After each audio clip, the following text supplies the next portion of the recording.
may cut short or answers at unreasonable length. Debaters shall give direct, honest answers. They must not evade questions. Moderators may intervene to stop evading. Witnesses are allowed to clarify any answer. Debaters being examined cannot ask questions except to clarify a question or when it is a rhetorical question related to the question asked. A debater must not help a partner who has risen to examine or while he or she is answering questions. No heckling, points of order, or personal privilege may be raised during the debate. Rule violations may be raised by the debaters to the moderator. I think now that we have gone through these rules and regulations and ground rules for today's debate, may I ask our Chief Judge, DTM Safir Aziz, if we are ready to proceed? Azam, a couple of points. One, yes. All the debaters, the team members, including the fourth debater, has to keep their video on during the debate and Yes. mic off. Mic will be turned on when you ask them to for the audio and video check. But otherwise, Okay. all the debaters have to keep the video on. So that is one point. I hope the debate team members have taken note of that. The second aspect, I would request the technical moderator to confirm that chat has been disabled. Yes, I confirm the chat has been disabled. It is a restricted chat only to the host. Okay, thank you. And none of the debate team members are co-host, right? None of the team members are co-host. Thank you very much. Hazim, you can proceed now. Thank you very much, Mr. Chief Judge. Are you debaters ready? Are our guests and audience ready? Okay, then let this debate begin. Our resolution for this debate is, it is resolved that globalization causes more harm than good. I repeat, our resolution for this debate is, it is resolved that globalization causes more harm than good. Okay. Affirmative speaker number 1, Toastmaster Mustafa Ali. Can you please unmute and repeat these words? Synergize Debaters Conference.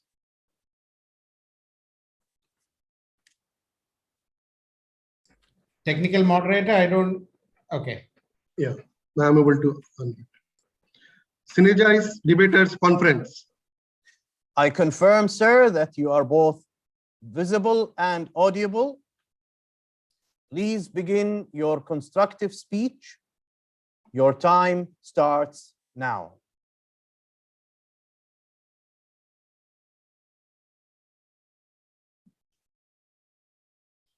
Are you able to see my screen? Yes, sir.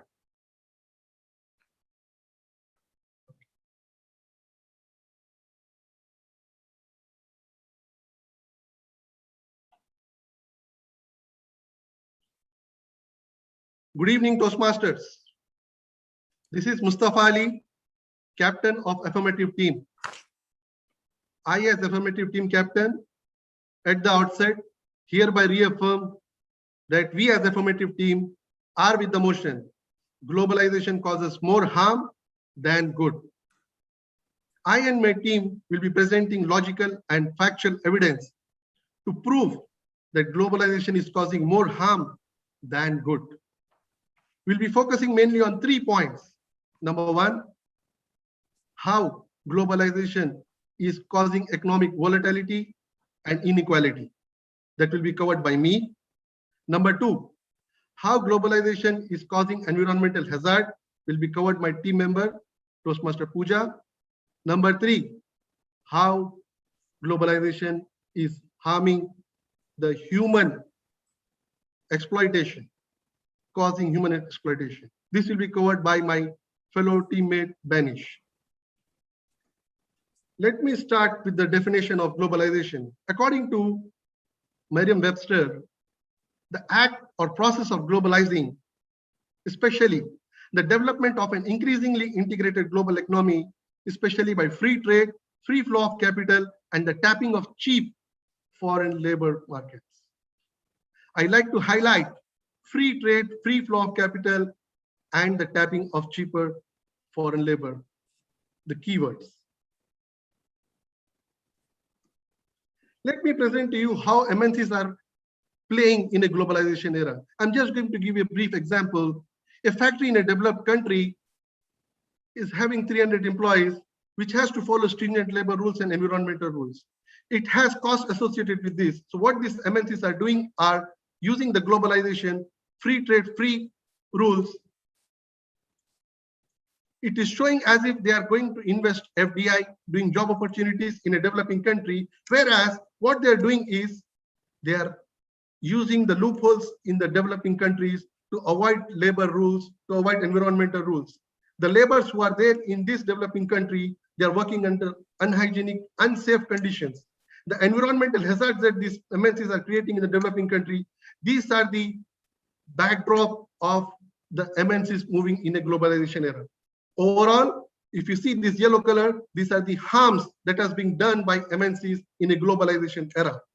Overall, it's a harm for a developed country where they are losing 300 employees, and a developing country, although they are getting 300 employees opportunity, but their environment, their people are under risk.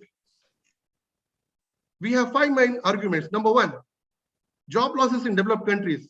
As we all are aware, the developed countries' jobs are being moving to developing countries. So there are job losses in developed countries. This is our argument number 1. Number 2, poor are getting poorer.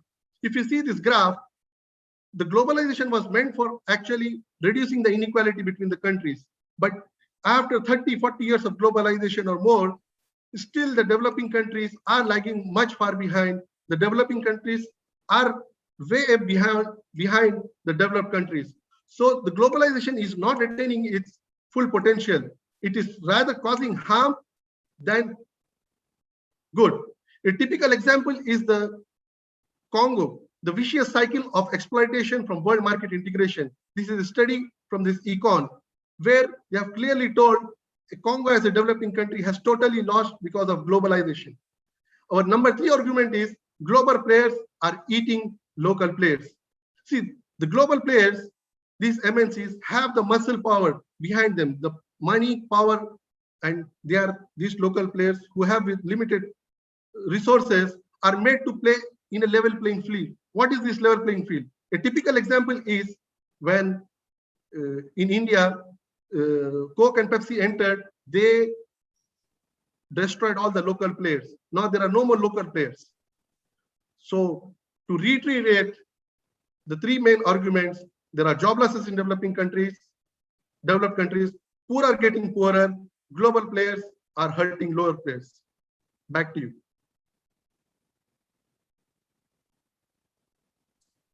Thank you, Toastmaster Mustafa.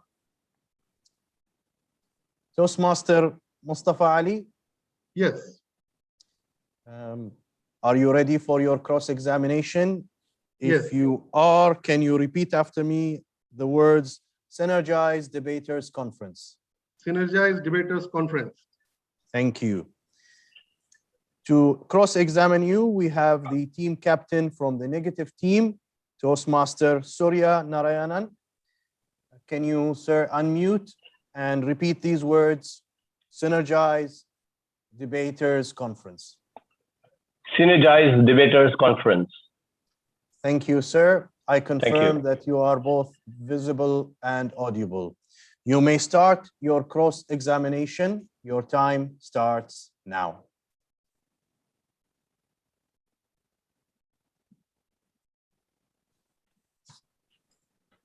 Surya is on mute. Yeah.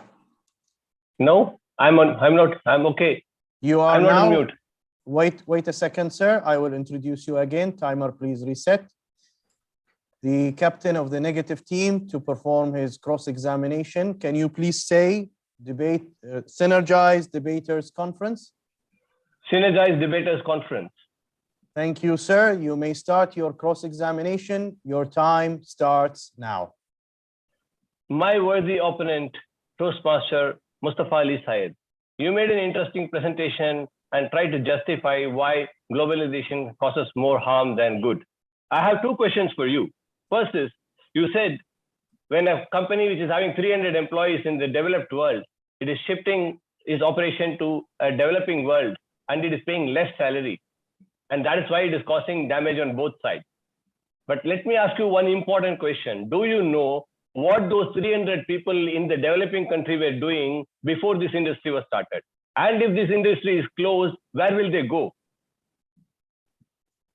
The answer is there are two options for them. Number one, to be unemployed, and the second option to work in unhygienic, unsafe, risky, where their life are at risk because of the unhygienic condition, unsafe condition. Thank you very much. Thank you. You answered my question. That is why this globalization, the movement from the developed world to the developing world is actually helping them. They have moved from unhygienic work to better work. Thank you very much.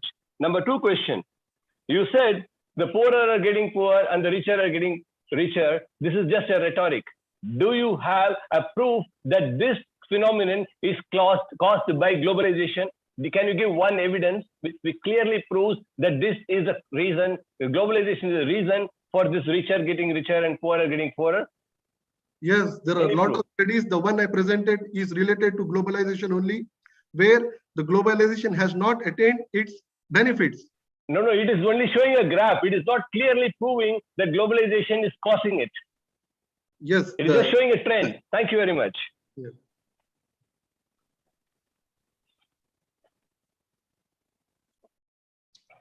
Over to you, sir, moderator.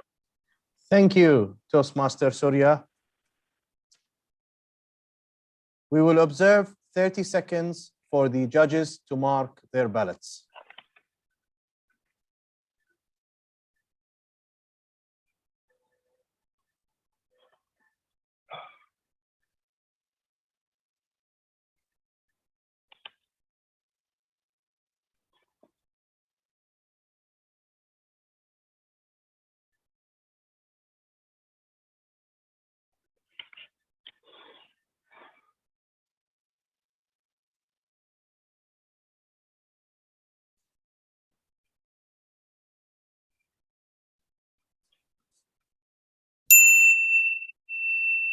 Thank you, our timing team.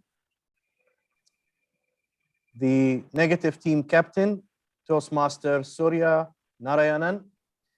Can you please repeat after me? Synergize Debaters Conference. Synergize Debaters Conference. Thank you, sir. You may start your constructive speech. Your time starts now. Thank you, moderator. My name is Surya Narayan, and I'm the team leader here to speak against the motion that globalization causes more harm than good. Before I begin my argument, I would like to argue against the definition given by our worthy opponent. He has taken up the definition from a dictionary, but I would like to take a definition from the Nobel laureate Joseph Stiglitz. The key words here are reduction of cost of transportation and communication and the breaking down of artificial barriers to the flows of goods, services, capital, knowledge, and the people across barriers. This is from the book Globalization in its Descents. The key word, why I oppose his definition is, he talked about tapping of cheaper foreign labor, and that is not globalization. That is a very, very narrow definition of globalization. Now, moving on, our argument is divided like this. I'll be speaking on the history and overview of globalization, the economics part of it, the wealth distribution, poverty reduction, corruption reduction, technology diffusion, environmental benefits, and consumer choices. My fellow participant Melvin will speak on the health, education, and information communication technology side of it. And my third speaker, Hamid, will speak about demography and society. And we have a backup support from our member, Alaka. Now, Professor Jagdish Bhagwati, in his book, In Defense of Globalization, very clearly says globalization often alleviates many of the problems for which it has been blamed. And he's saying it leads to greater prosperity in underdeveloped nations. It quickly reduces child labor and increases literacy. It causes the betterment for women. And when coupled with appropriate environmental safeguards, it does not increase pollution. This is coming from a Nobel laureate and one of the greatest economists India has ever produced. Moving on, he talked about the richer getting richer and poorer getting poor. Instead of getting to the individual level, let us look at the country level. In 1990, you can see the lighter gray areas in major part of Europe and the darker green sides in Africa and India and so on. But look at the 2000 area, the people, the countries which were lighter gray have moved into darker gray. The countries which are darker green have moved into gray area, which means from poorer, they are getting to the converging side. They're getting more affluent. And this is coming from, not from a leftist economist, not from a rightist economist. This is coming from OECD and non-governmental international organization. This clearly proves that wealth is getting distributed better during this period of globalization. That is a very strong case. It goes without saying. Now, if you talk about the countries which have done globalization very well, benefited from globalization, two big examples, China and India, you can see that China's share in the global GDP has increased from 4.14% to 17.86% between 1990 and 2016. Whereas in the case of India, it has doubled from 3.65% to 7.32%. So this clearly shows that countries which do globalization well, who have stability, who have the right kind of laws, they can benefit from globalization. Very, very clear evidence. Now, has how globalization benefited the poor? This is from Yale University. It clearly says we have no evidence that trade leads to increases in poverty and decline in growth. I'm trying to give you evidence from the most eminent institutes and universities which are giving us the information. Globalization and economic development corruption. This is a very recent research argument. It says we find low-income countries' GDP and corruption benefit from the most from the formal dimension of globalization. With increased wealth, countries are more responsive to legitimacy. That means more laws are being made and there is more transparency, there is less corruption. Now, look at this one. Reduction in corruption. This report is also saying countries with higher degrees of globalization may experience less corrupt activities since globalization makes countries subject to international norms and rules. This is coming from Harvard University. In conclusion, the more integrated environmental trade policies are, the more sustainable economic growth will be, and the more globalization can be harnessed for the benefit of the environment. So we are dismissing the argument that the richer are getting richer and poor are getting poor, the poor countries are suffering. We are dismissing the argument that labor is lost. My friend, there's a strong case that globalization is causing more good than harm. The evidence is absolutely clear.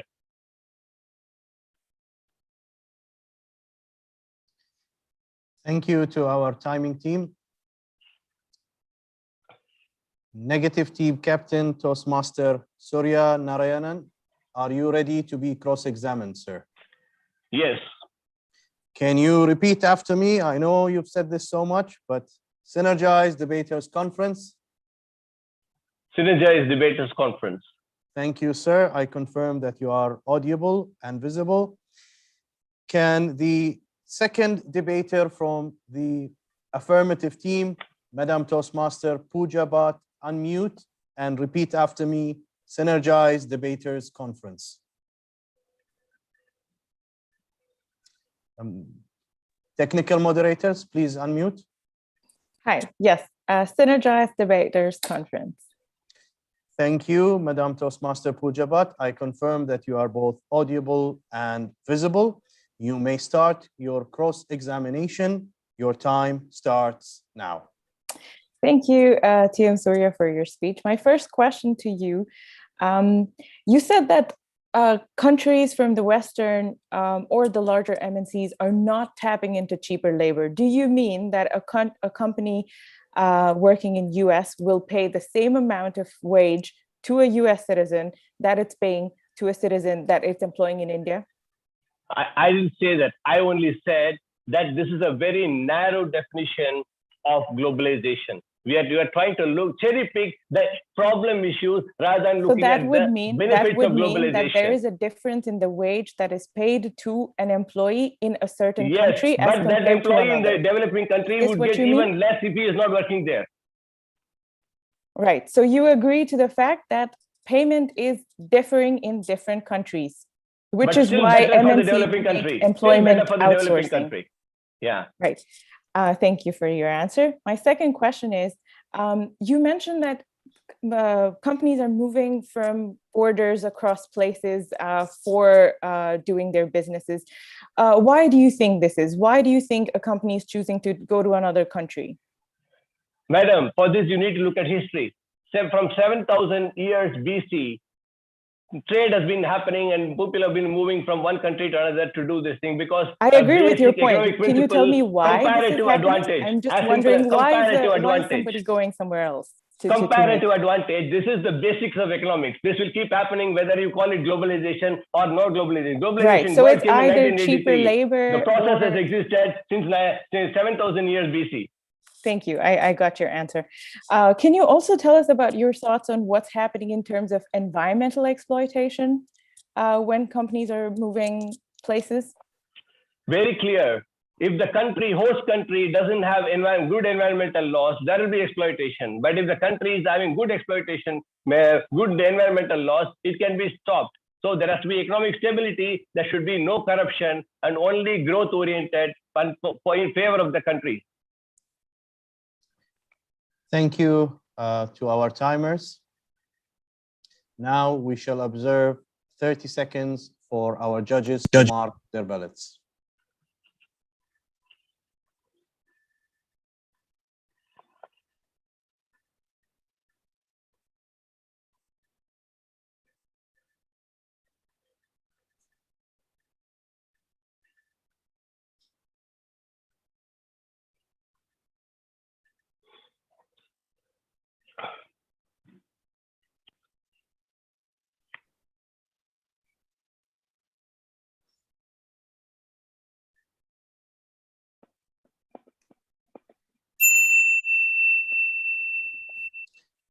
Thank you to our timers team. Our next debater is the second debater of the affirmative team, Madam Toastmaster Pooja Bhatt. Would you kindly repeat after me, Synergize Debaters Conference?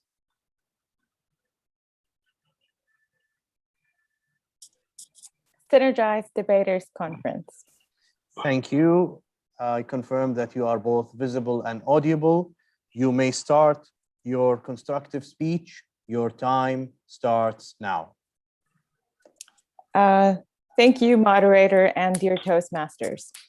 I quickly want to highlight 2 points that my worthy opponent mentioned. First, his argument that the richer are not becoming richer and the poor are not poorer.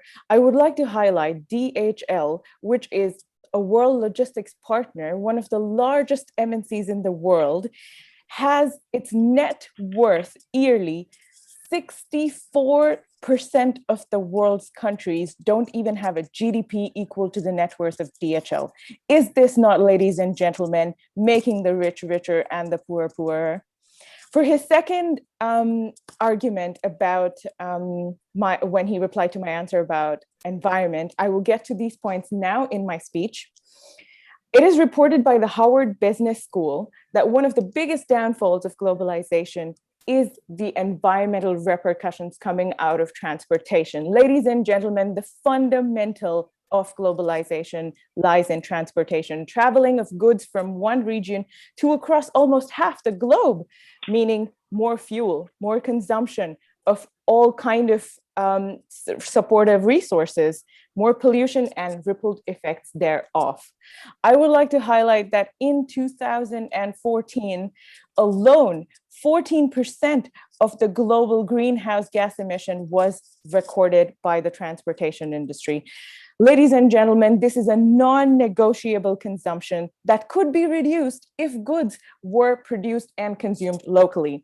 My second argument now is that the Food and Agricultural Organization of the UN reports over-exploitation of natural resources, which is the premise of globalization. When I want timber, if I'm in America, I will go to Myanmar. I will not use resources from US itself. This is causing over-exploitation. It has recorded in this graph, as you can see, 15 million hectares of forest loss since 1990. Ladies and gentlemen, this is alone in Myanmar. Well, funny story, the paradox of globalization is that each log costs 10 to 20,000 US dollars, and the country Myanmar still remains under poverty. 26% of its nation is under complete poverty.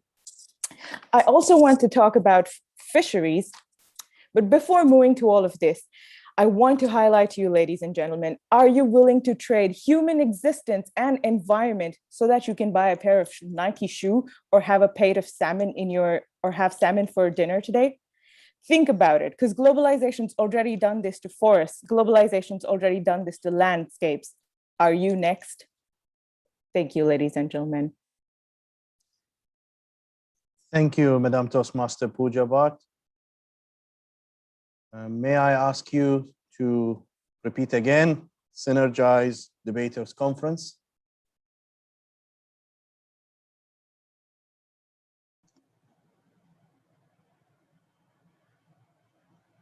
Yeah. Okay, Synergize Debaters Conference. Thank you, Madam Toastmaster Pooja Bhatt. The second debater from the negative team, Toastmaster Melvin Botello. Sir, can you unmute and repeat the words Synergize Debaters Conference, please? Synergize Debaters Conference. Thank you, sir. I confirm that you are both visible and audible. You may start your cross-examination. Your timing starts now. Thank you, debate moderator, and my worthy opponent, Ms. Pooja. Ms. Pooja, you have said that Myanmar is 26% people in Myanmar are under poverty line. Is it because of the globalization or it is because of the poor policies of the government? I'm just trying to say that if they are selling 10,000 US dollar worth. I'm not asking the comparative statement or repeat your speech again. I'm just asking, is it because of the globalization or the poor economic policies of the host country? It's 100% because of globalization. If you will see for records in okay, 1986, if you think so, I think if you think so, let okay, me answer your that's question. Fine enough. In 1986, they were under depreciation because the world, the IMF was not giving them funds anymore. And that's why they had to do overexploitation of their resources in order to sell these resources, get the money to pay off loans, which is a result of globalization. I'm sorry, I don't agree with this, but anyway, that is your opinion. Now It's let me ask you fact. another question. Not my opinion. Is employment is better or non-employment is better? Healthy employment is definitely better. Okay. But when you are having the option to take the employment or not to take the employment, what you choose? Definitely, I choose life. Thank you very much for agreeing with this point. You have said that, okay, commutation and transportation cause pollution. We Yes. have to look, are you using your car or not? Yes, I am, because I'm part of the global world, unfortunately. Thank you very much. Thank you very much. Thank you. Because you are practicing some. Thank you, our timers.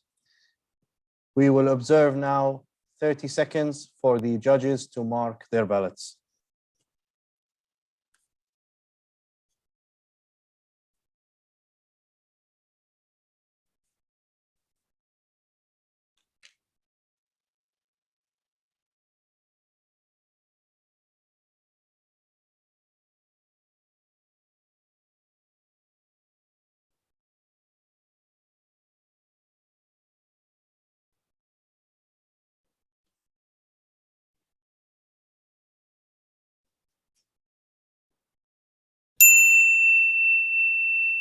Thank you, our timers team.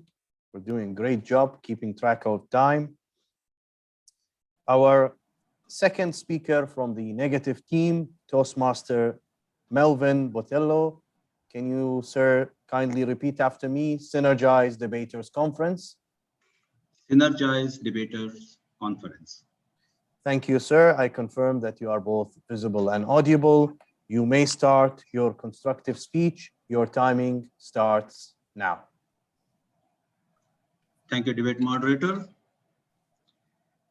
I totally disagree with the way the globalization causes more harm than good has been presented by our worthy opponent, because it clearly shows that they are talking the theory which is non-existing, and they are not supporting it with the right data. Let me tell you why I am going against the motion that globalization actually does more good than harm. I will just present 4 points. In the past 20 years, several large developing countries have opened up to trade and investment, and they're growing well faster than the rich countries. Thanks to globalization, BPOs and KPOs provides outsourcing services, created big employment opportunities in developing countries. Point 2, higher growth in developing countries generally benefits poor people and has direct positive effects on nutrition, infant mortality, and other health issues. In every world region, people today can expect to live more than twice as long compared to their ancestors in 1950. As per data recorded in our world in data.org, the life expectancy in developing countries from 1950 to 2015 has increased from 35 years to 65 years. Medical tourism is a common phenomenon these days. Cuban doctors travel to Italy to save lives during current pandemic. It is not causing pollution, but it is helping the globe to become better. National mortality rate in 1990 was 36 and reduced to 19 in 2015, 47% improvement in lifespan. Point number 3, with better living standard comes better education system, helping individuals and nation to develop a knowledge-based society.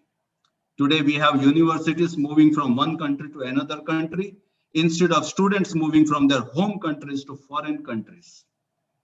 Qatar Foundation hosting world's best universities is one big example. Expert students studying in the schools that educate them with the same curriculum as taught in the schools back home. Qatar Library gives access to most of the major libraries around the world. Point 4, globalization helps best brains in the world to come together, work together to find the solution. They have eradicated most of the diseases like smallpox, rinderpost, and currently the COVID-19. Based on information and data I presented, I conclude that globalization does more good than harm, and ask member of. Thank you, our timers team. Toastmaster,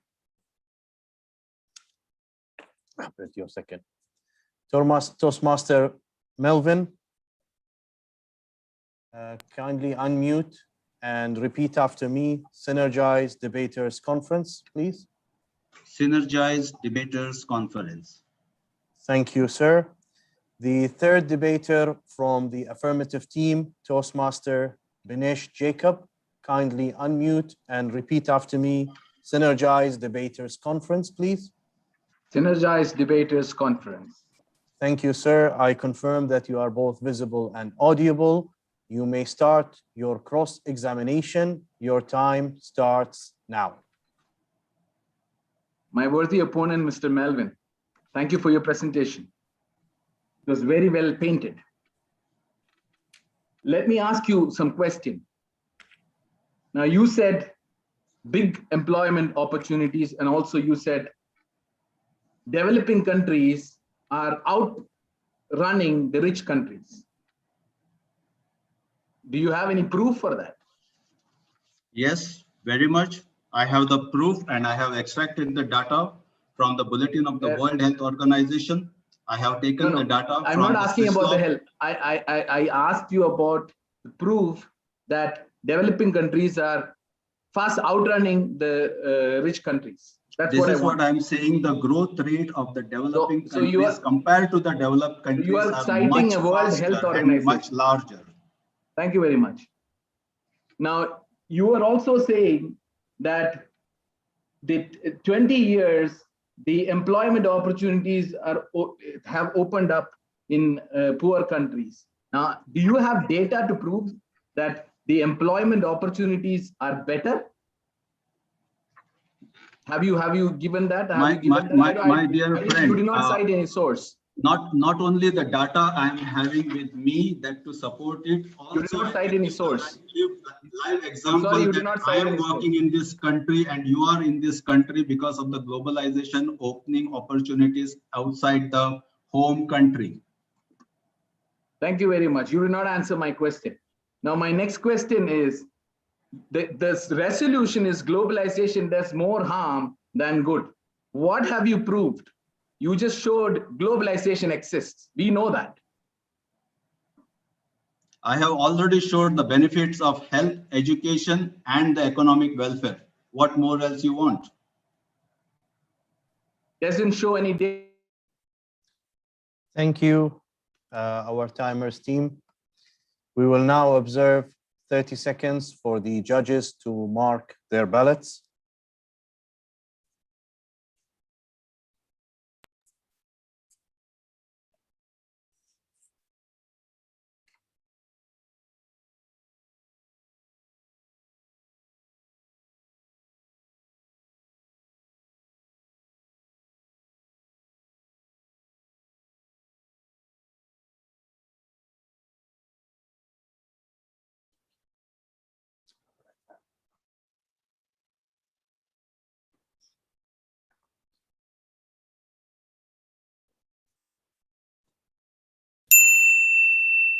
Thank you, our timers.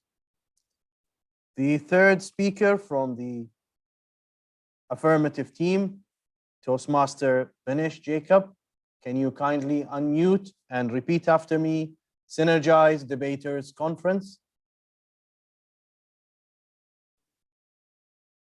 Yes, Synergize Debaters Conference. Thank you, sir. You are both visible and audible. I have a request. You may start your constructive I have a request. Speech.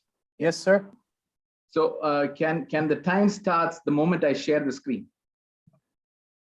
I see no harm in that. Can our technical moderators start the screen sharing, please? Yes, Benish, you have the share screening rights and timer will start. Good Okay, afternoon, sir. everyone. Your time starts now. Good afternoon, everyone. Our team has clearly explained the reason behind why globalization causes more harm than good. Happiness. What is happiness? Happiness is about the quality of life. I think everyone agrees to this statement. Our worthy opponent has come up with their theory, increasing employment due to globalization. Globalization has led to an increase in the number of low quality jobs that have minimal advancement options. There is growth of insecure, casual employment. Do you know what these employees are called? Wage slaves with minuscule wage. Globalization has affected the quality of employment, the quality, my friends, across the globe. Let me throw some light, some credible proof. Children are our future. I am sure everyone agrees to this. Let's explore how globalization has done good to children.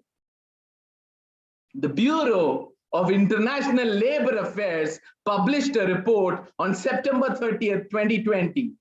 The list of goods produced by child labor or forced labor comprises of 155 goods from 77 countries. Let me remind you of the sound that was heard around the world when on April 24, 2014, a garment factory building in Bangladesh collapsed killing 1,000 laborers and injuring as many. People at this factory used to work for $62 a month. We all drink coffee. Do you know where the coffee comes from? Before the coffee reaches our cups, millions of children pick and process those beans, like the one that you see on the screen. These findings are in the report published by the Bureau of International Labour Affairs. In March 2020, the Australian Strategic Policy Institute published a report, 83 major brands implicated in a report on forced labor and child labor. Nike, BMW, there you go, this is the report. Apple, Amazon, the list goes on. Globalization enabled these multinational companies outsource their jobs to China. Due to globalization, the poor have seen a moderate rise in income, while the wealthy have seen an incredible rise in the income. So, my friends, globalization brings a world where the gap between the rich and the poor has increased drastically. Let me return to our first conversation. What is good? Good means happiness. Happiness is about the quality of life. I leave the floor with the following quote from Nelson Mandela, where the globalization means, as it so often does, that the rich and the powerful now have new means to further enrich and empower themselves at the cost of the poorer and the weaker. We have a responsibility to protect. Thank you for our timing team.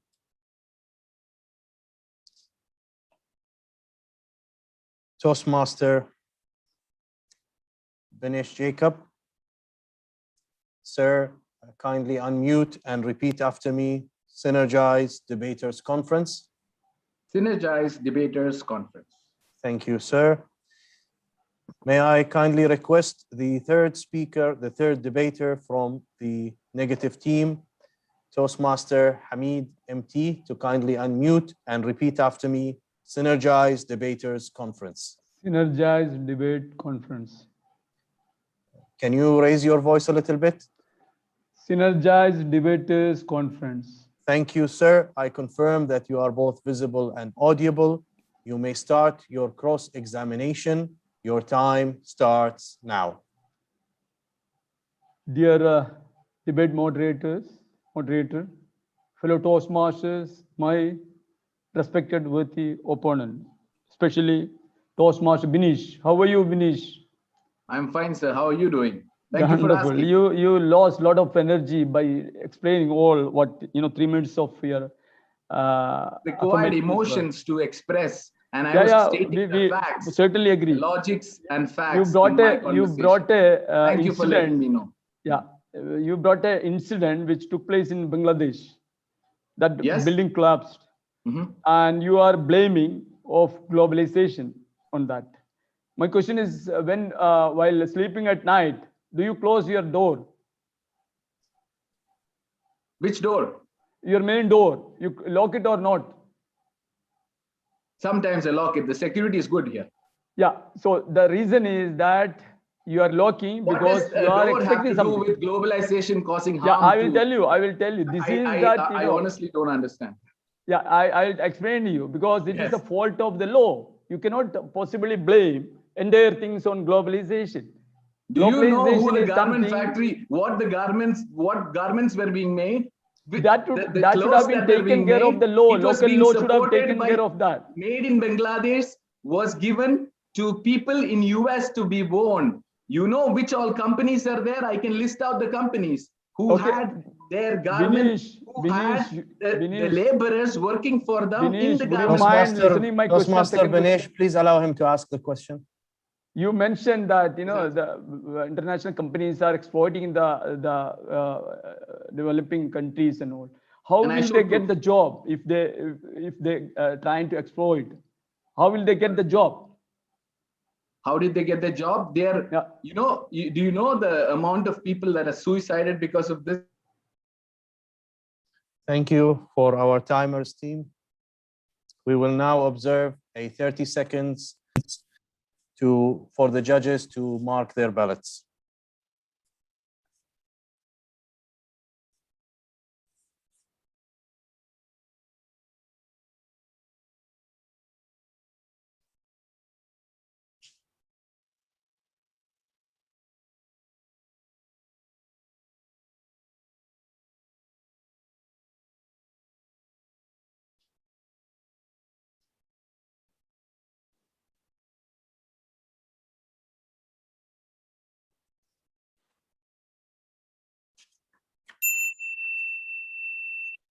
Thank you, our timers team. May I now ask the third debater from the negative team, Toastmaster Hamid MT, to kindly unmute and repeat after me, Synergize Debaters Conference. Synergize Debaters Conference. Thank you, sir. You may start your constructive speech now. Once again, dear debater, moderator, my fellow Toastmasters, once again with the opponent, very warm good evening. Globalization causes more harm than the good. We, opposition team, outrightly reject this motion. Why? In this world, the present population stand with 7.3 billion. And every year, it is expected to increase 81 million population on this burgeoning population rate. Who will feed them? Who will give them the dress? What kind of health we can provide to them? What kind of world they are going to live? The answer is globalization. Why globalization? This is where we, world population integrated scientifically, economically, financially, technologically, socially, any area you look at it, we integrated, interact daily basis. That give us the strength to move on. Look at it, the example, this GCC country. You know, this sixth GCC country, I reached in this country, Qatar, 1980. My late 20 age. And I worked here 10 years. Towards 1990, again, the economical recession started. There was a speculation which says no more economical growth in this part of the world. People start packing their bag and leaving. There the globalization came to the world to start functioning. Naturally, these are the most secured places, political stability, and all other security. The world start coming towards this energy enriched place. And now you look at it, we all, there are 150 countries represented here, expatriates live here, flourish, bring their own generation, and they're all again flourishing, thriving, living here. What more you could expect? Look at it, you affirmative team, my worthy opponent, we're talking about environmental disaster. I'm again living in Qatar, pinpoint one particular aspect. Qatar has got a special department taking care of environmental protection, EPC, which I'm part of the chemical industry, which foresee every movement of the chemical here. That is what I am talking about. Don't blame the messenger when you don't like the message. You don't like globalization, then don't blame. Thank you for our timers. May I request Toastmaster Hamid MT to kindly unmute and repeat after me, Synergize Debaters Conference. Synergize Debate Conference. Thank you, sir. May I request the affirmative team captain, Toastmaster Mustafa Ali, to kindly unmute and repeat after me, Synergize Debaters Conference. Tech moderator, can you please? I can. Synergize Debaters Conference. Thank you, sir. You are both visible and audible. You may proceed with your cross-examination. Your timing starts now. Okay. First of all, I want to take two objections. In the rules, it's clearly written, personal privileges cannot be presented. And he has boasted about his experience. Number two, politically, he has talked about the GCC. That also we are taking objection about that one. And third, now my question. It was all about your personal boasting, how you moved to Qatar, where it is all related to globalization. Didn't I mention in the beginning of feeding of the 81 million population, which added on this ever No, I'm merging of asking about population. personal boasting. Well, when you moving here, enjoying life, this is how it is related to globalization. If you properly hear it, my speech in the beginning, didn't I mention that of, the population increases, who will feed them? What kind of amenity we can provide them? That I This heard. is where That I heard. the globalization comes. That I heard. I'm asking to the part where you mentioned you moved here to Qatar and all these things. How Giving you the example of, the employment. If you look at it, my segment of preparation or presentation clearly mentioned employment.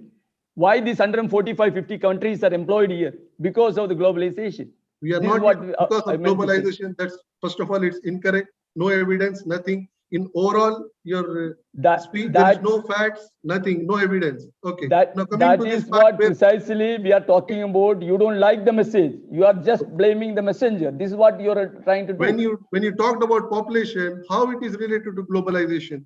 Who will? This is what we are exactly talking Who will about. feed means Who will take care of the arrangement of feeding the this so many of globalization will people? feed the globalization feed what? How? You That just is made a what we are, statement from through the nowhere. globalization, provide the job, employment, where that money is secured This for is your everybody. personal opinion. Just keep it with you. There is no No. evidence, nothing. Yeah. Thank you, our timers.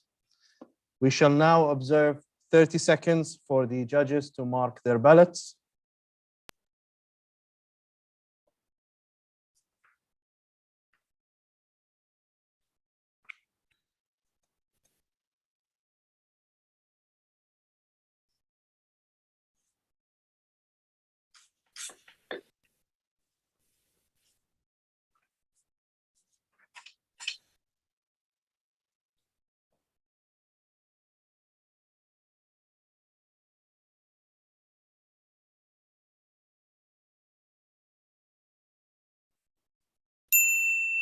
Thank you, our timers team. The technical team, please prepare breakout rooms for our both debate teams, the affirmative and the negative. The sergeants at arms are kindly required to escort and ensure all debaters are in their respective breakout rooms. Timer one, please inform us once you begin the 5-minute countdown. Timers, please keep track.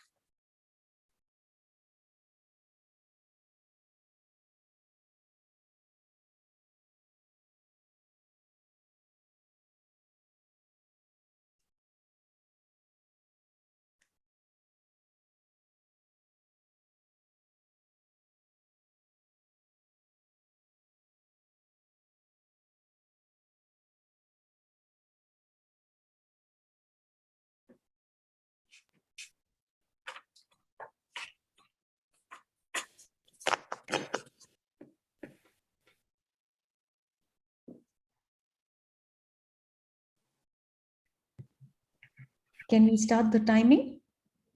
We need confirmation if everybody is in the rooms. Can the technical team please confirm that? 1, 2, 3, 4, 5. Yes, I confirm all the debaters are in their respective rooms. Thank you. Timer one, Madam, you may start the time.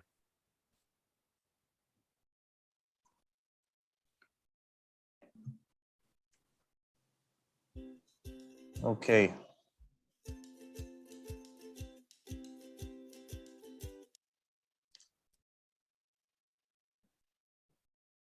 Is the chief judge here?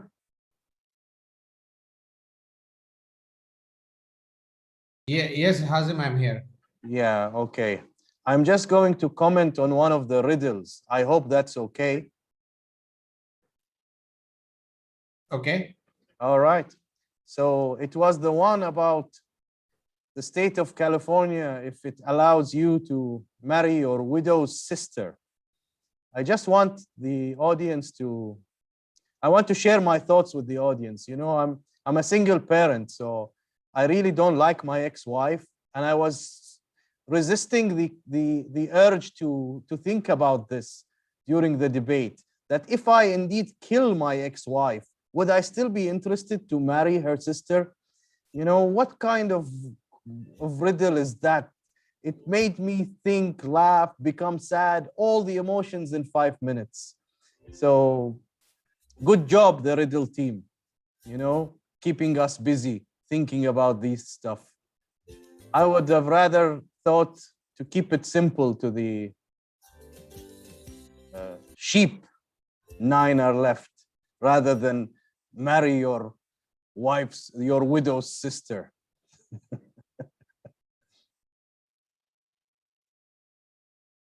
Anyway, I'm just trying to fill the time here.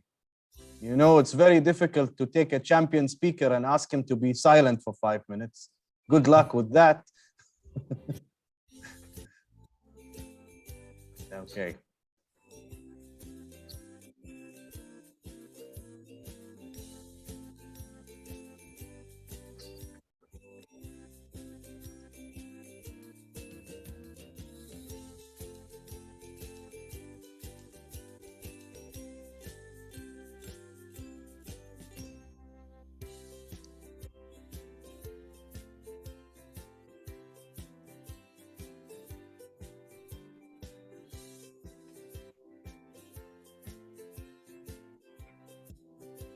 Those are some nice slides. Good job, our technical team. The organizers, I think, did an amazing job. We must fight for what is right and fight what is wrong.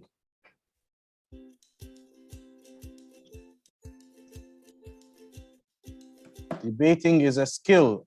Arguing politely is an art. Interesting.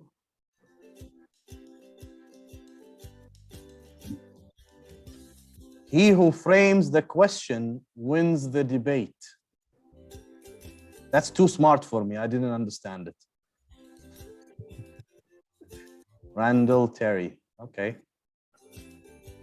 It is reason and not passion which must guide our deliberations, guide our debate, and guide our decision.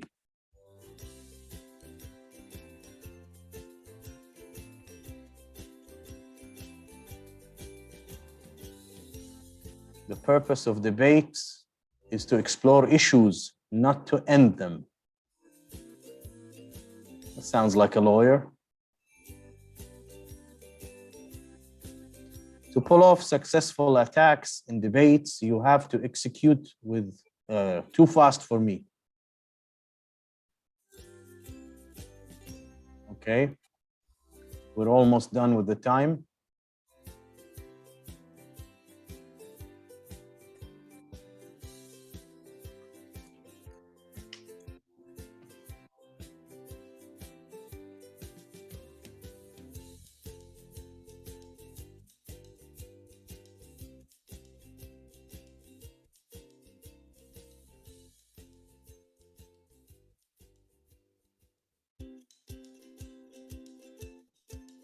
Okay.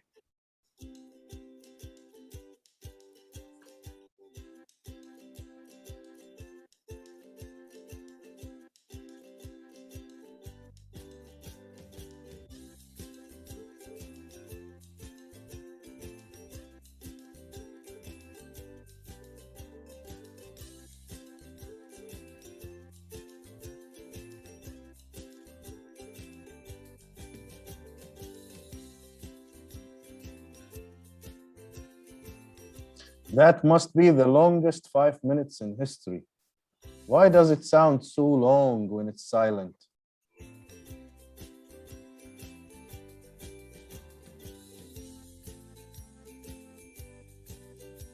Yeah, I mentioned it before. You cannot have a champion speaker and ask him to remain silent for 5 minutes. Impossible. Here I am talking to myself. Yeah. I can see your smiley face, event chair.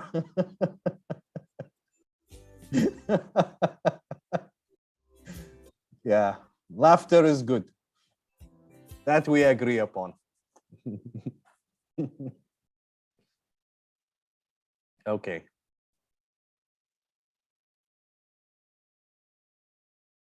All right, the time is up.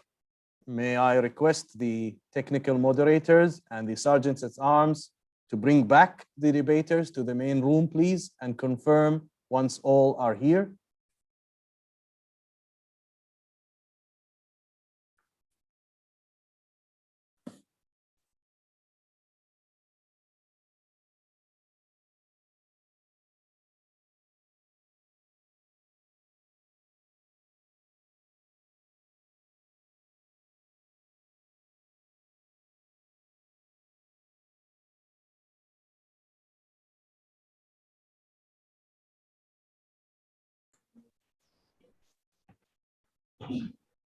Hazim, are the teams back?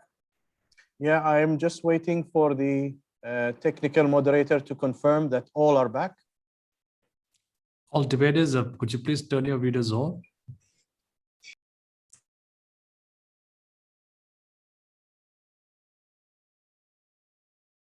Okay, let me check. One is here, and one is here. Let's see. 2, 3.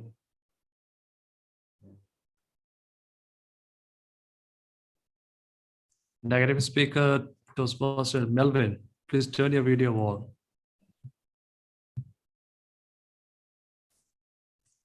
Yes, all are in the place.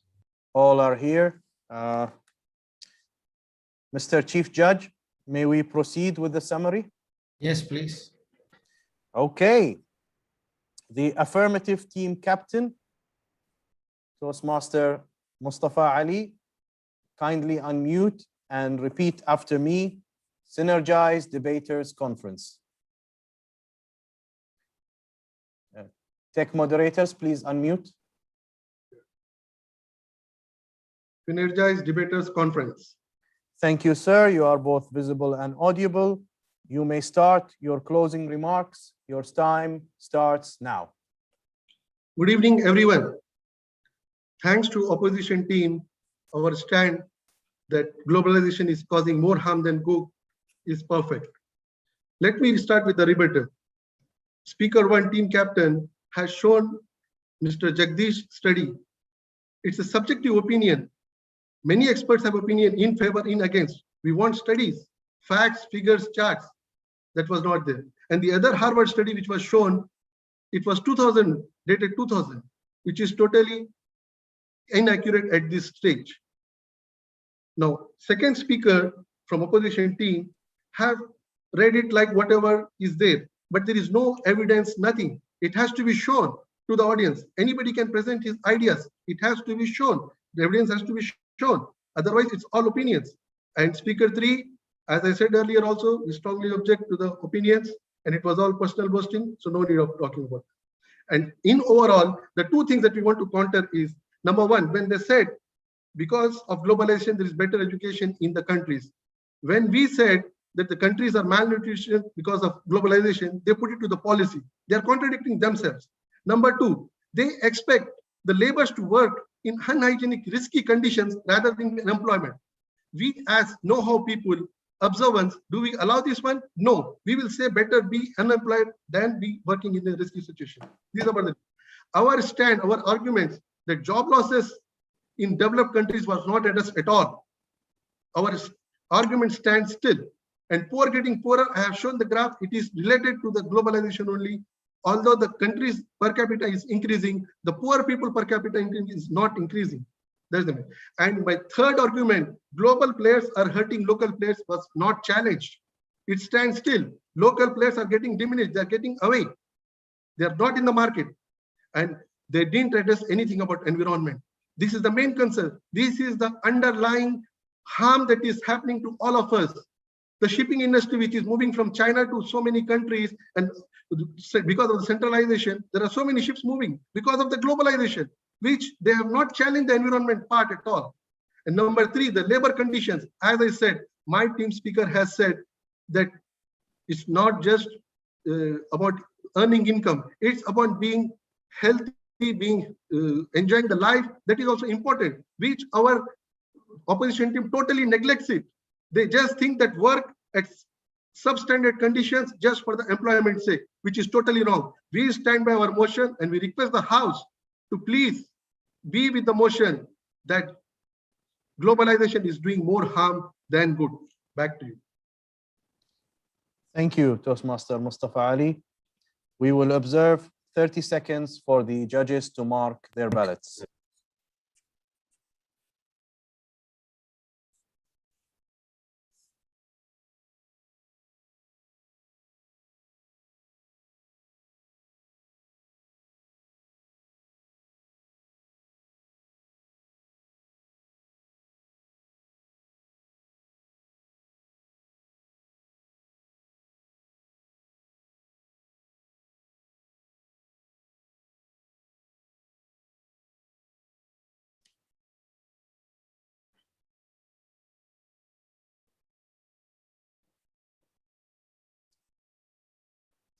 Thank you, timers team. The team captain of the negative team, Toastmaster Surya Narayanan. Can you, sir, kindly unmute and repeat after me? Synergize Debaters Conference. Synergize Debaters Conference. Thank you, sir. I confirm that you are both visible and audible. You may start your closing remarks. Your time starts now. Thank you, moderator. First of all, globalization is a complicated process that has existed for several millions of years. And it will remain because we live in an interdependent world. The word globalization came into existence in 1983 and the process is developed, but globalization is here to stand. But the point is, does globalization cause more harm than good? Certainly not, because we have proved with evidence that globalization is leading to better education, better living standards, better health, and better access to information, better access to technology, especially with respect to technology. Before globalization, the developed countries used to dump outdated technology on the developing countries. But today it is the same for everybody. The iPhone released in the US, same day it is released in the lowest developing country as well. It is equal for everybody. The vaccination that is developed in the Western world is available to every nook and corner of this world. That is the equality of information, equality of technology, equality of health. We need to understand this. Now, the point about the Bangladesh accident. If the host country does not have good laws, it does not have wage protection like Qatar, we have got WPS. If the countries don't have that kind of practice, they are going to be losers. But don't blame globalization. Globalization is a catalyst. Globalization will not help the countries which are not ready to take advantage of globalization. Similarly, if you talk about the environment, countries should have good laws to protect their environment.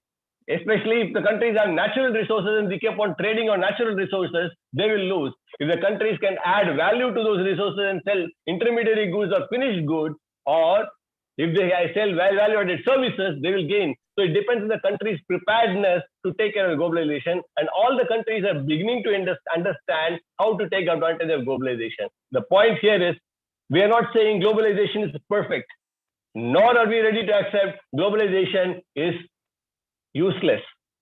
Globalization is there to cause more good than harm. And it is proved beyond evidence, because globalization here to say is the question of if, it is a question of how we can make utilization, best utilization of globalization, and countries are learning to do that. We have living examples of developing countries like Vietnam has grown by leaps and bounds because Vietnam is not dealing in raw material. Vietnam is now producing intermediary goods for China. In the previous generation, we had the example of Taiwan and Korea, which could really produce goods of high quality, and they could challenge countries like United States. So globalization for the countries which are prepared does more good than harm. I would like to ask the House to support the motion, to defeat the motion that the globalization.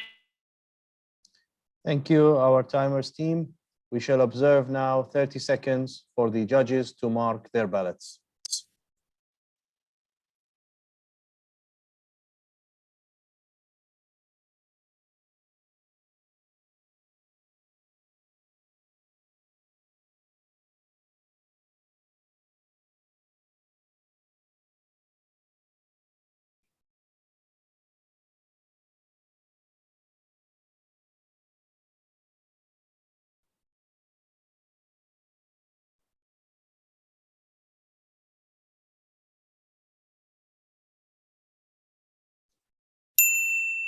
Thank you, our wonderful team of timers.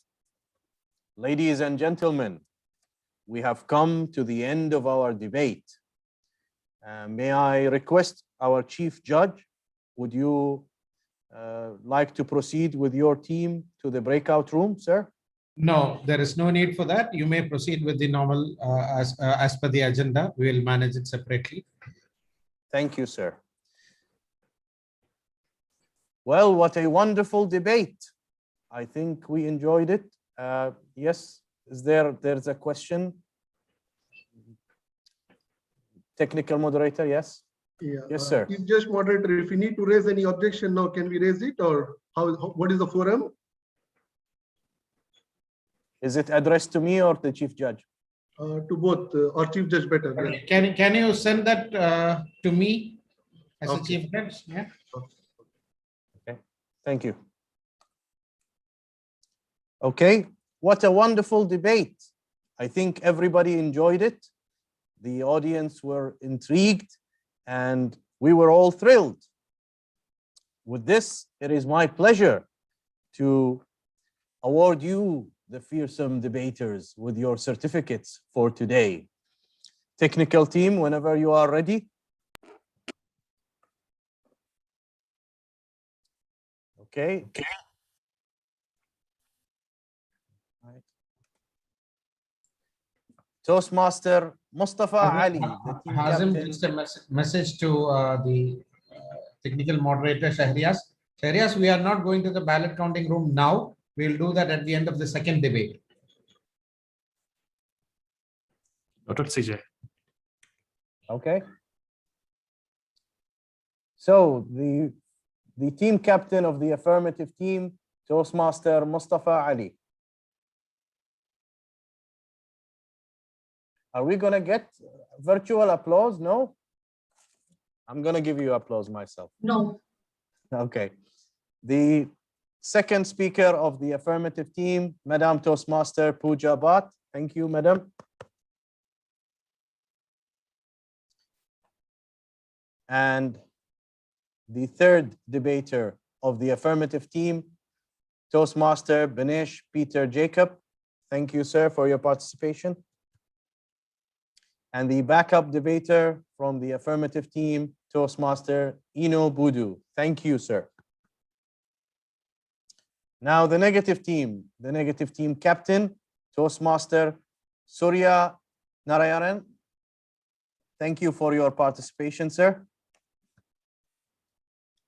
The second debater from the negative team, Toastmaster Melvin Botello. Thank you for your participation, sir. And the third debater from the negative team, Toastmaster Hamid MT. Thank you for your participation, sir. And the backup debater from, now we get the virtual applause. Thank you for the backup debater of the negative team, Toastmaster, Madam Toastmaster Alaka Patra. Thank you for your participation, Madam. I would like to thank everybody, the support teams and everyone who took part in this debate to make it a successful one. I don't like wasting time, so without further ado, I would now hand you over to our MC for tonight, for the first portion of tonight, Toastmaster Girija. Back to you, Madam.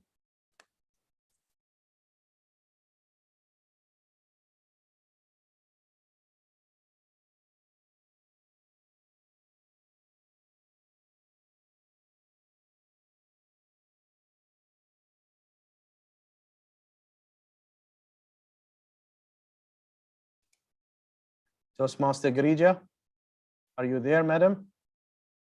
Tech moderator, can you please unmute MC Girija DV? Yes.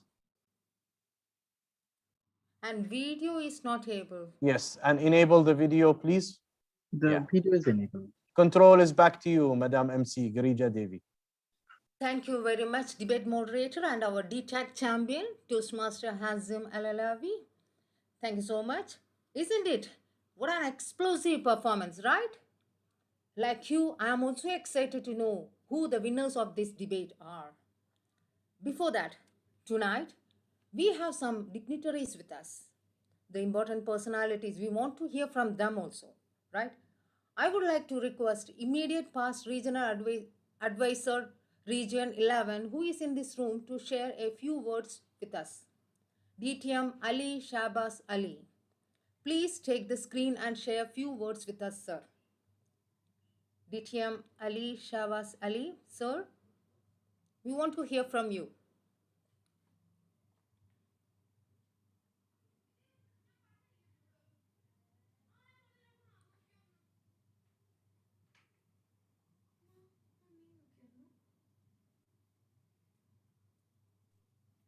Sir?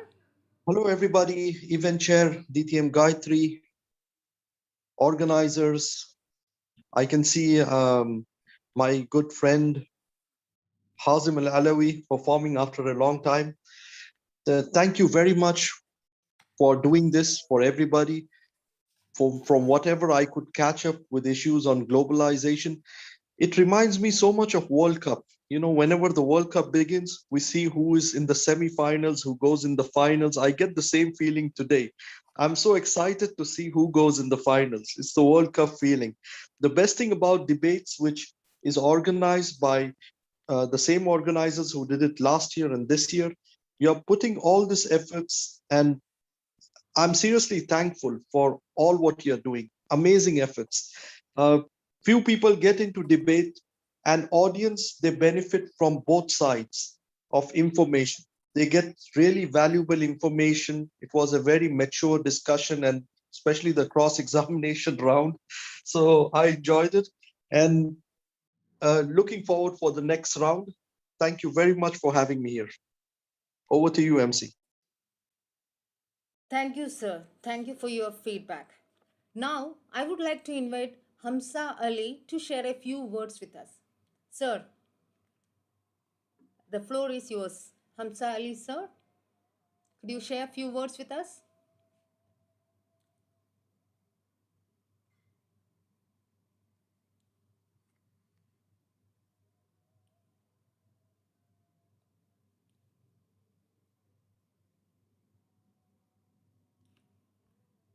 Sir, are you there?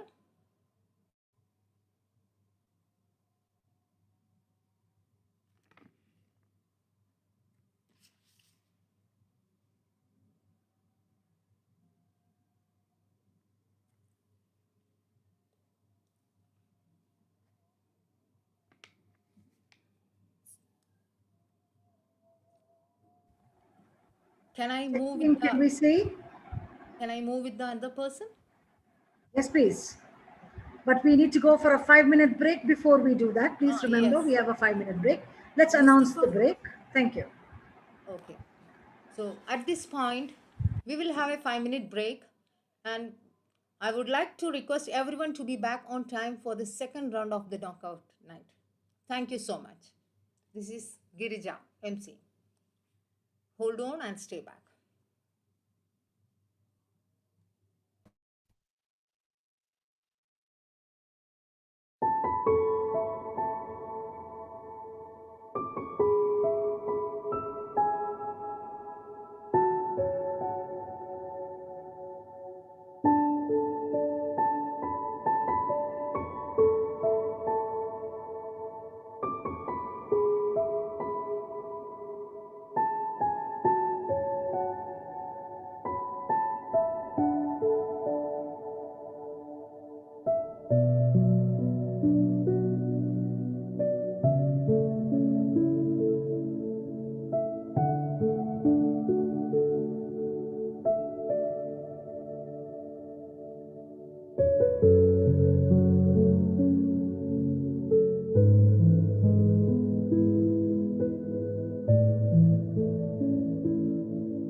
Sergeant at Arms Yusuf, are you there in the room?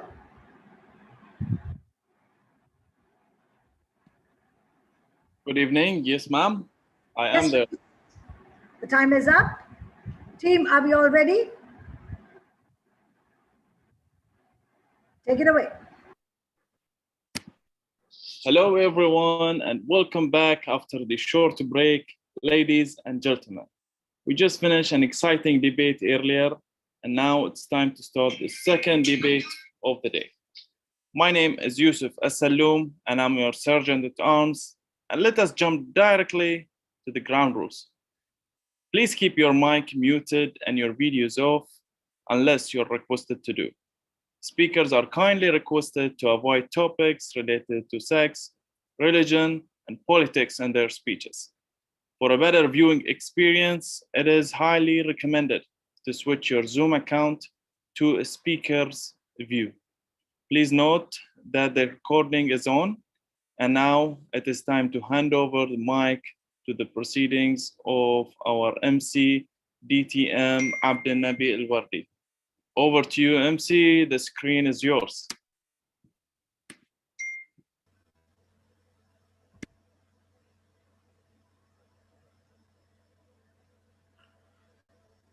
Am I audible and visible? Can you confirm, Yes. please? Yes, absolutely. Yes. Thanks very much. Thank you, Toastmaster Yusuf. Welcome back, everyone, to the second debate of the day. It is my pleasure to announce the second edition of the Synergize Debaters Conference, Knockdown 2. After witnessing a wonderful debate night, we have yet another marvelous performance waiting tonight as a Knockdown 2. Tonight, for the second edition of the Synergize Debater Conference, we have another 4 wonderful participating clubs. They are as following: Doha Advanced Toastmaster Club, RCS Debaters Toastmaster Club, OISIS Advanced Toastmaster Club, and of course, last not the least, First Diva Debate Toastmaster Club. Thank you for taking part in this year's debate conference. And we are now ready to get this show on the road. The IT support team for the evening are Shweta, Raguraman, Bendu, Pillai, Leo, Ortega, Vishal, Edward Khan, Shahriaz, Kandi, and of course our timers are as following: Anorada, Kamath, Mariset, Ordanza, and of course the last is Ala Al-Atiqi. Our ballot counter, Nafisa. The hosting club president is TM Prince George, and we acknowledge his presence and support. We cannot, of course, move further without introducing our chief judge, who will judge tonight knockout event at Toastmasters. Since 2002, DTM Safir Aziz has the distinction of being a Toastmaster in 3 countries. He has taken up a leadership roles practically every year since he joined the fraternity, which has given him opportunity ties to connect with Toastmasters in many more countries. Safir is a mechanical engineer by education, an aviation enthusiast by profession, and a Toastmaster by passion. Please join me to welcome our chief judge with a thunderous round of applauses, none other than DTN, Safir Aziz. Thank you. Thank you, Chief Abdul Judge. Nabi.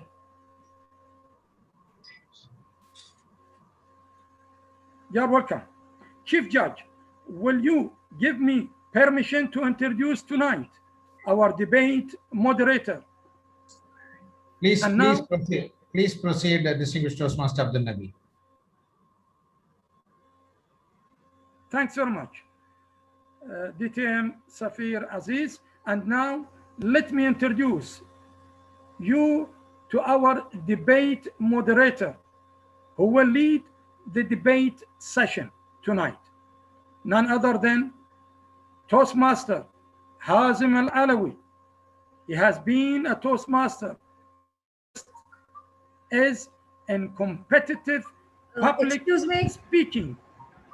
Excuse me, Yes. DTM Abdul Nabi. The second debate moderator is DTM Amor de la Cruz. Sorry for that, apologize. Let me introduce to you our moderator, none other than DTM Amor de la Cruz. And of course, she is the mentor of Diva Club, and she is, of course, a distinguished Toastmasters since 2008. And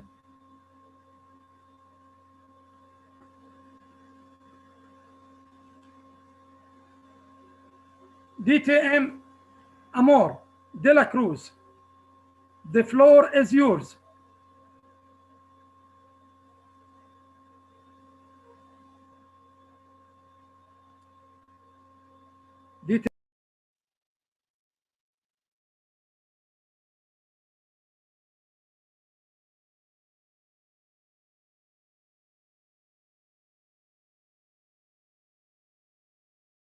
DTM Amor, we cannot hear you. Please unmute yourself.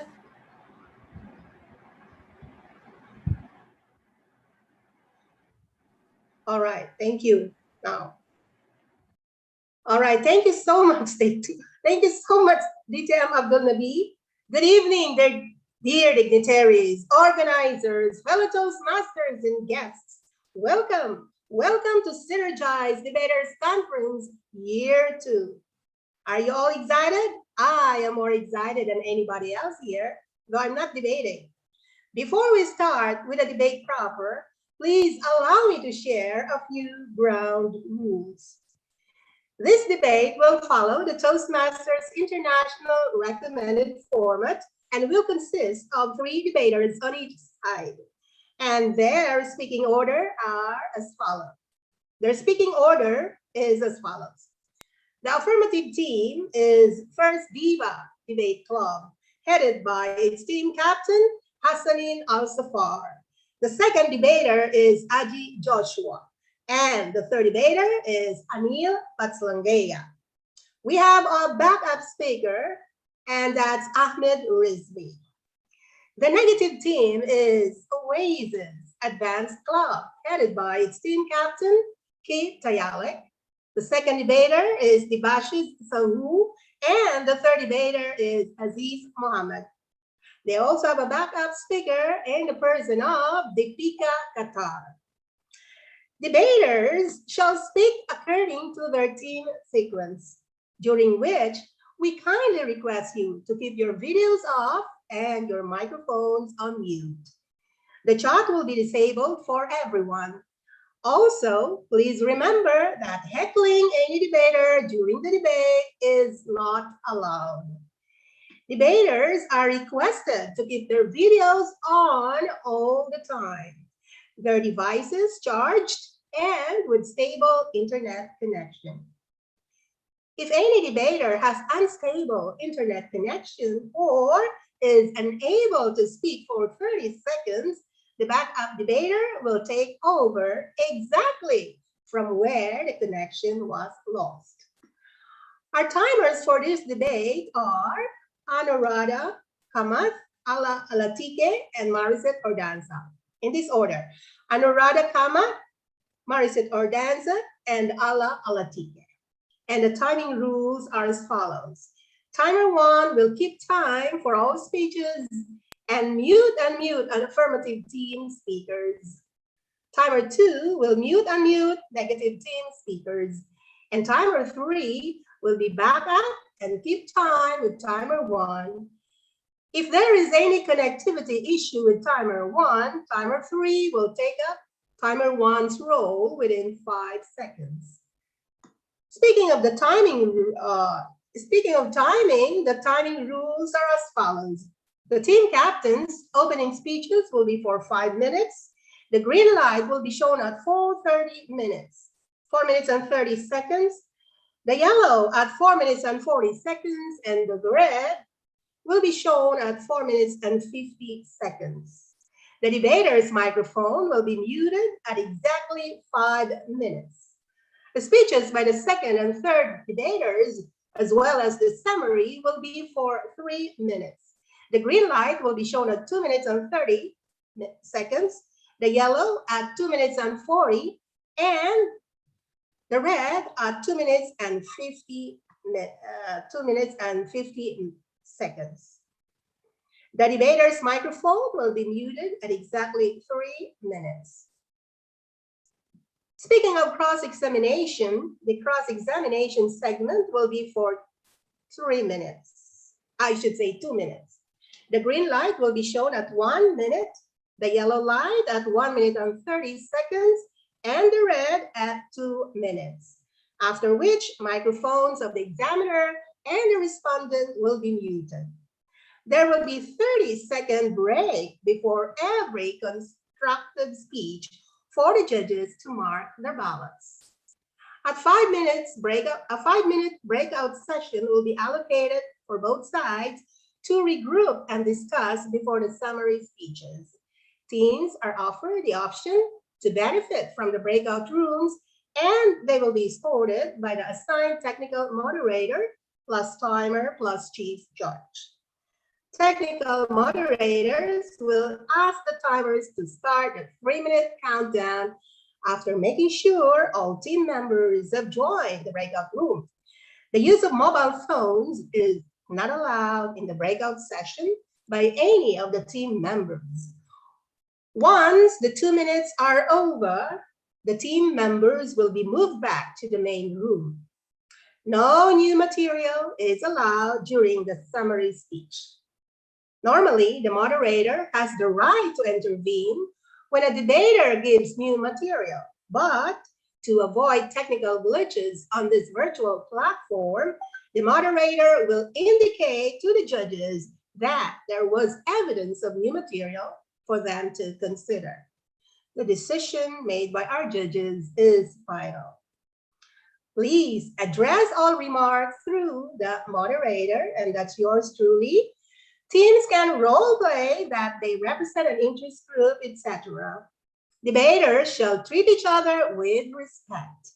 Judges shall penalize debaters guilty of rudeness or broke-based beating. Debaters shall ask fair questions on relevant subjects. Questions may originate from any speech given during the debate. And examiners shall be penalized for arguing with witnesses or making speeches instead of asking questions. The moderator may cut short a witness who stalls or answers at unreasonable length.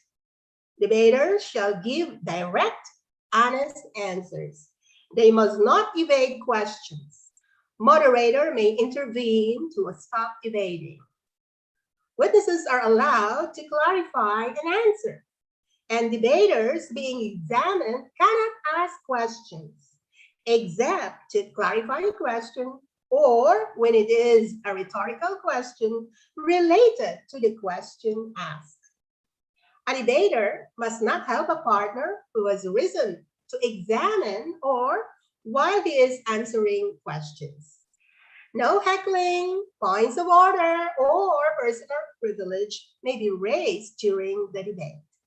Rule violations may be raised by the debaters to the moderator. I hope, okay, with that, I hope everything is clear. I know it's clear. because this is the fourth time, yeah? At this point, may I ask our Chief Judge, Safar Aziz, DTM, if we are ready to proceed?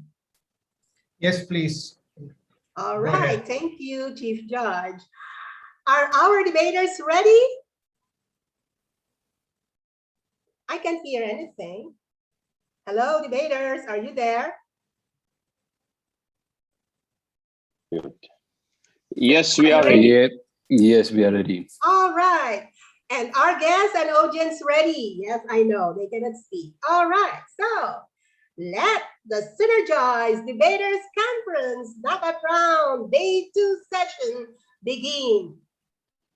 Our resolution for this debate is resolve that civilian ownership of automatic and semi-automatic weapons should be banned.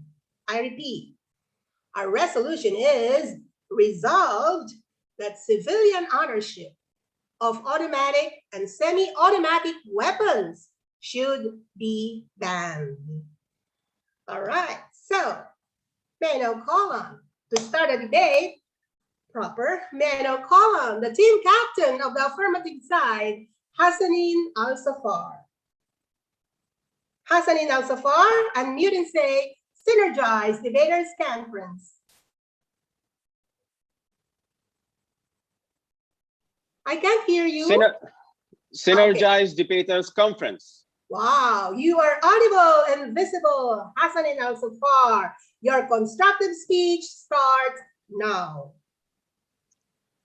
Thank you, Madam Moderator, fellow Toastmasters, and my negative team. Good evening to you all. In fact, to start this resolution and discussing it scientifically, let me introduce myself as a team captain. Now, my name is Hassanin Al-Safar, and I'm from Bahrain, holding 2 doctorate degrees and a postgraduate certificate in business research and an MBA. So I am a pure researcher. The information that we will provide today with the arguments, resources, and any point is concrete and solid. More importantly, non-questionable. So everything will be referenced. In fact, I felt sorry for our negative team when I first heard the resolution. Now, it's a straightforward, and I wonder what will they talk about. Now, me and my team will be talking about this resolution in 3 main parts because we are in favor of it as an affirmative team. So we will discuss the psychological part, the emotional part, and criminal part behind it. All of us know as Toastmasters, especially those old Toastmasters like me, we did in project number 9 from the CC manual, Persuade with Power, to convince people you need 2 things. You need logic and emotion. So today, as a team, we will use both to prove that this resolution is positive. Now, let me start with the definitions. So let me define from Oxford and Merriam-Webster dictionaries these few words. And please, negative team, listen carefully. Civilian is a person not in the armed services or the police. Ownership is the act, state, or right of possessing something. Automatic, relating to the weapon that we are talking about tonight, well, an automatic weapon is a self-loading and able to fire continuously with one press on the trigger. Semi-automatic, it's self-loading, but not one fire to give you more than 1 bullet. So 1 bullet at a time. Ta, ta, ta. I hope that's clear for our negative team. Now, what is a weapon? A thing designed or used for inflicting bodily harm or physical damage. Clear. Banned, officially or legally prohibited. Now, after defining all these simple words, let me ask our negative team a few questions. Or in fact, to be precise, just 2 simple questions. And maybe if they can't answer them, I will help them answering them by the end of this debate. Why do you need a weapon? And how many countries allowing a weapon as per their constitution? Let me repeat, as per their constitution. Madam Moderator and fellow Toastmasters, listen to my few evidence and count them. I'm not going to count them, just count. According to Journal of Criminal Justice, the main factor that lead people to obtain weapons is self-defense. So are we in a jungle? Are we tribes? Number two, American Sociology Association stated that owning a weapon is a clear indicator to the lack of police effectiveness. So are we questioning the effectiveness of police? Depending on the country we are specifying now, it's a general topic. Again, studies of the reason of owning a weapon did not fit any statistical model. This resulted in weak tests. That means you cannot prove at all. All statistical modeling did not fit. So all tests are useless. Most empirical studies of gun or weapon ownership focus on two things, or it's one thing in fact, but it's a wording: self-defense and self-protection. Now, let's go to this region here. Chronological order, 2020, Gulf News, Kuwaiti pregnant woman shot dead by her own brother inside the ICU because of the exposure to a weapon. 17, a former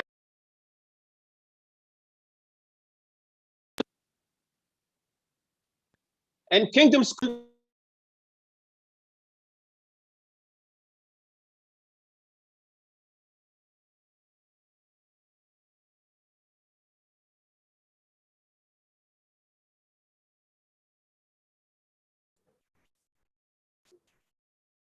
Debate moderator.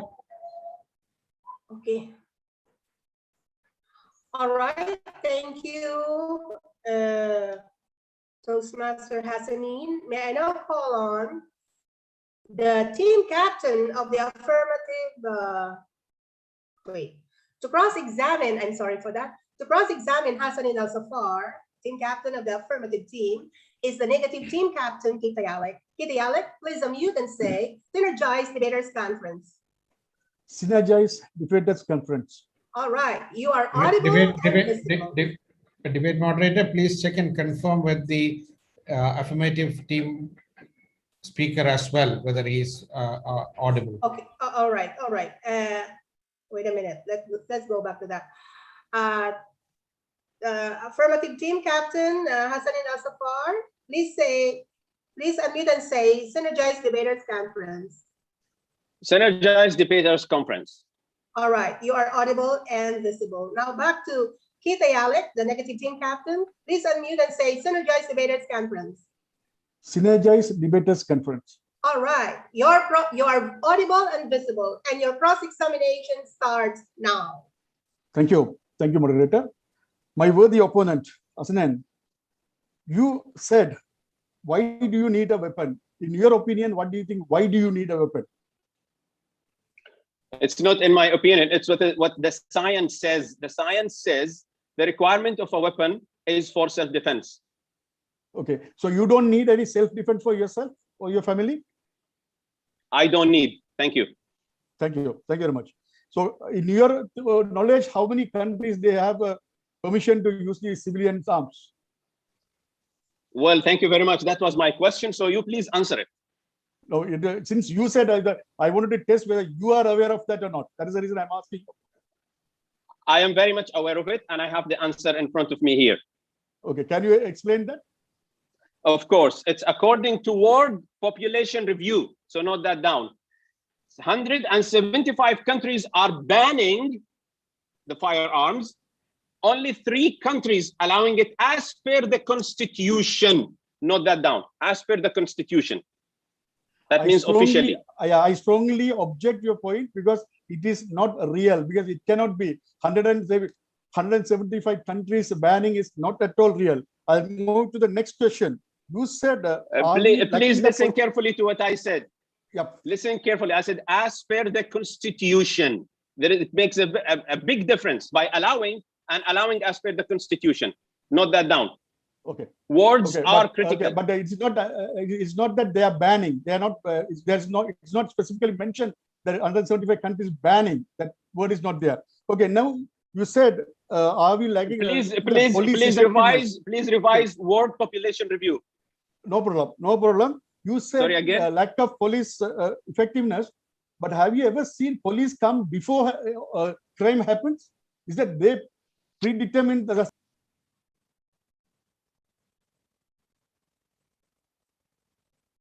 All right. We have 30 seconds for the judges to mark their ballots.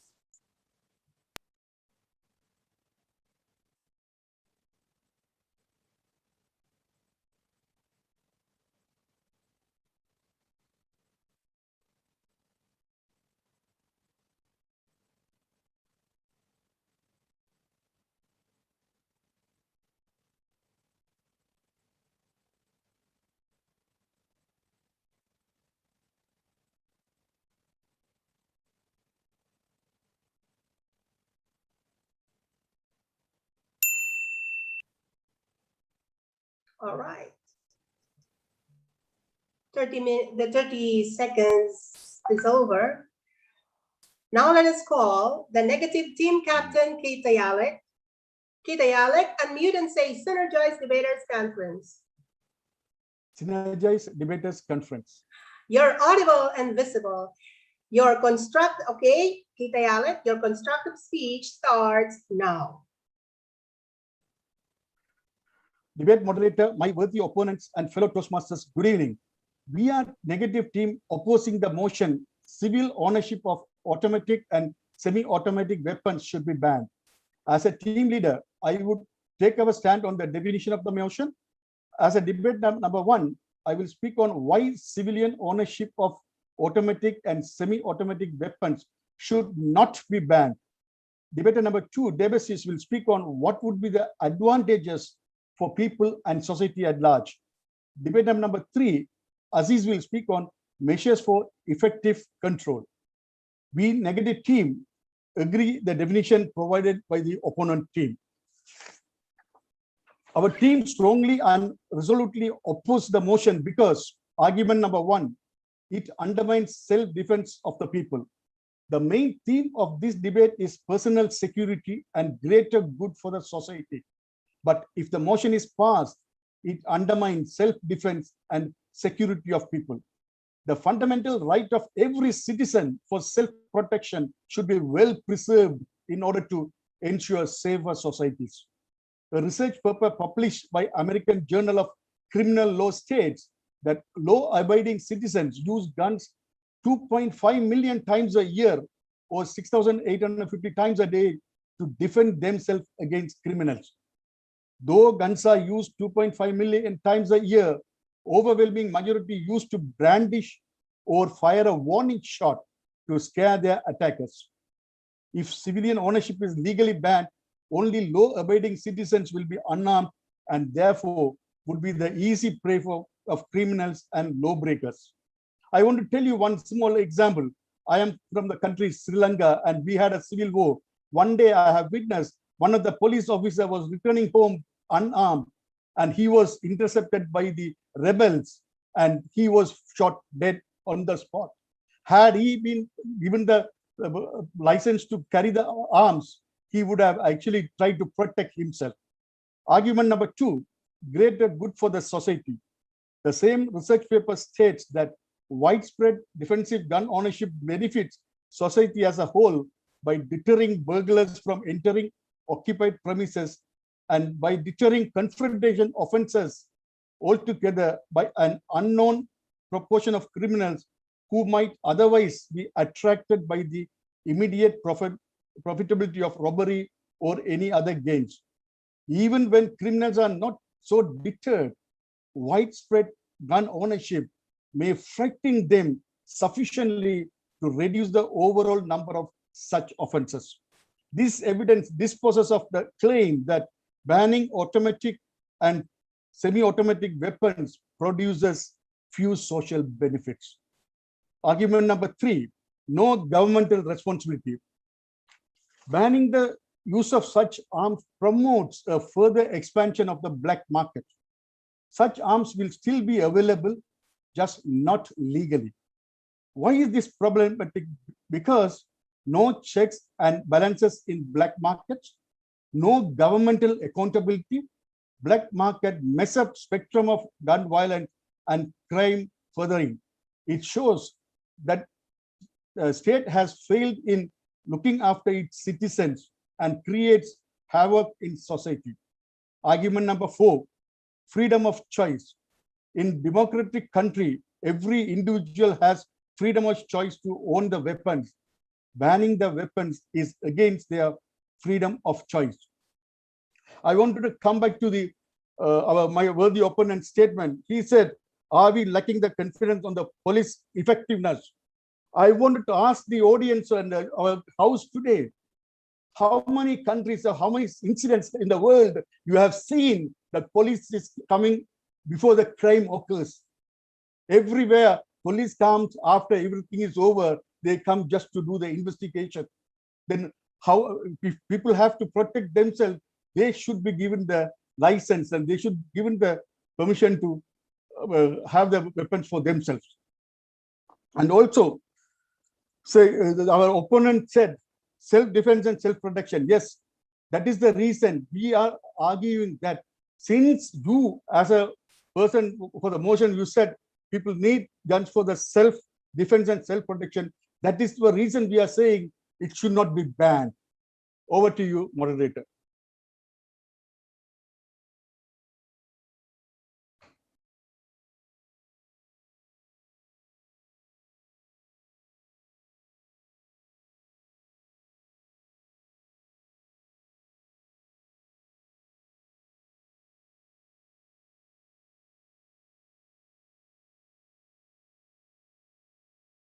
Okay, I'm sorry for that. I'm muted. Okay, our negative team captain, Tita Yalek, unmute and say, Synergize Debaters Conference. Synergize Debaters Conference. All right, to cross-examine the negative team captain, Tita Yalek, is the speaker number 2 of the affirmative team, Ajay Joshua. Ajay Joshua, please unmute and say, Synergize Debaters Conference. Ajay, can you hear me? The tech mod. Synergize Debaters Conference.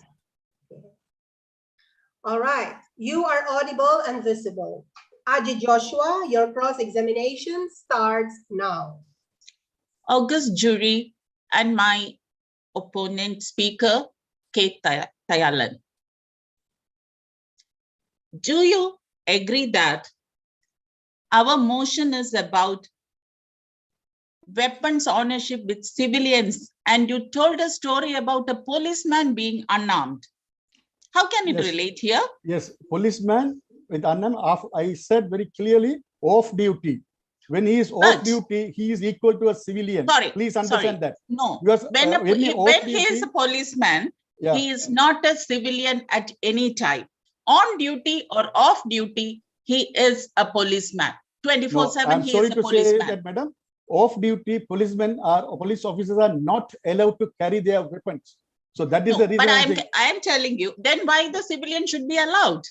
If you say an off-duty policeman is not allowed, why should a civilian be allowed? Even off-duty policeman, if he has the license for his personal use, he could have carried that by himself. So okay. Then he would have self-protecting himself. Please don't give digressing answers. My another question, you were telling about a right of self-protection. What about the right to live? Isn't that a basic right for every human? Yes, actually, you are supporting our motion. Yes, we are telling civilian ownership should be given to for the self right to live. Do you sincerely think if you have a gun with you, you can protect yourself? Definitely, yes. Definitely, are you trained to use a gun? Are you trained to use a gun? If that is the case, it is the government responsibility to put the exercise in place that the persons who are getting the allowance, they are trained well.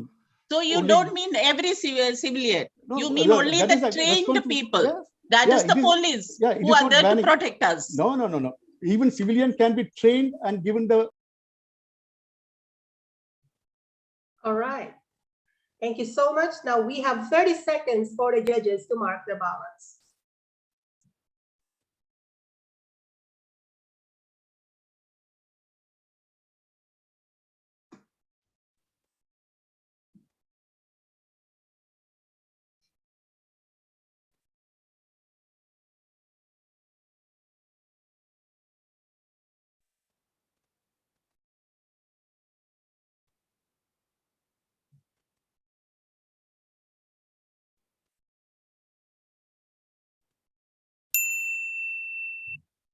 All right. Speaker number 2 of the affirmative team, Aji Joshua. Unmute and say, Synergize Debaters Conference.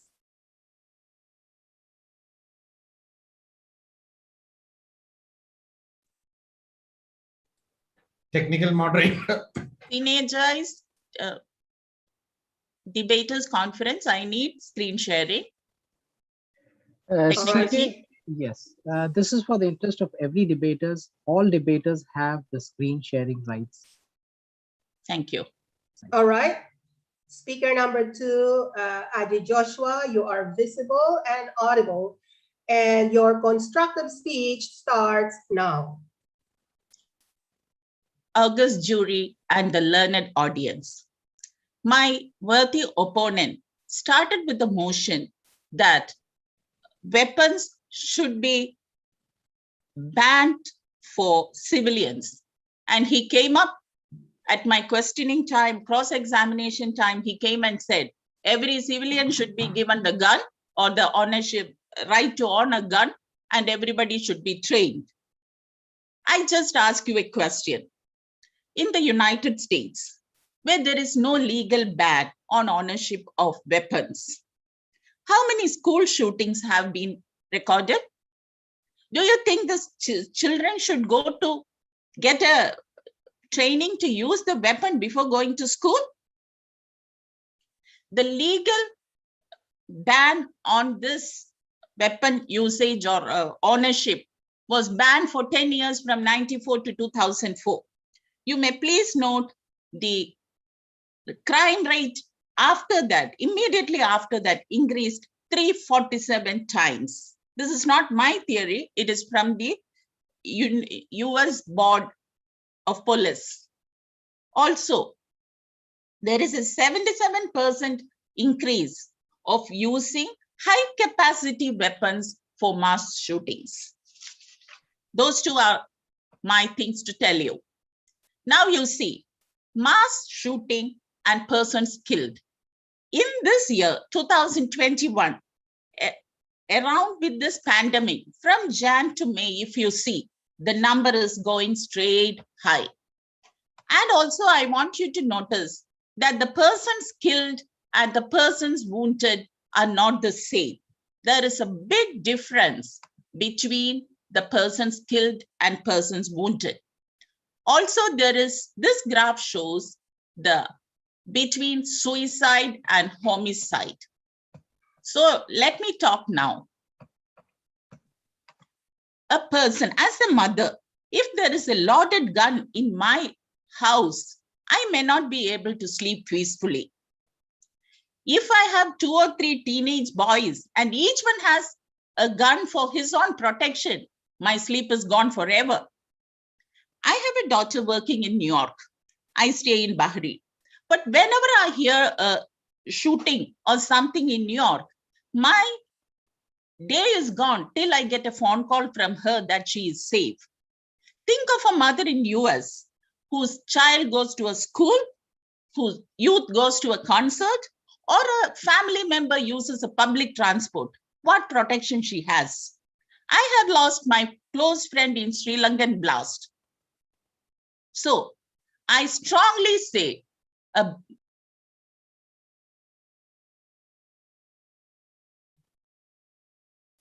right. Thank you so much. Now we have 30 seconds for the judges to mark their ballots. Wait. I need to see.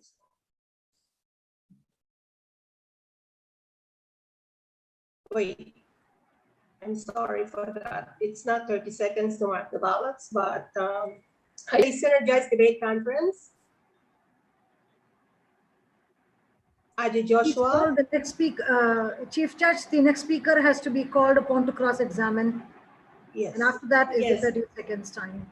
Thank I you, was Chief told Judge. that I also have to call the Synergize Debaters Conference. All right, you are visible and audible. Now, Thank to you. cross-examine, speaker number 2 of the affirmative team, Adi Joshua, is the speaker number 2 of the negative team, Debashis Sahu. Debashis Sahu, please unmute and say, Synergize Debaters Conference. Synergize Debaters Conference. All right, sir, you are audible and visible. Debashis Sahu, your cross-examination starts now. Great speech, Toastmaster Agi. I've got some simple questions. Do weapons kill people, or it's people who kill other people?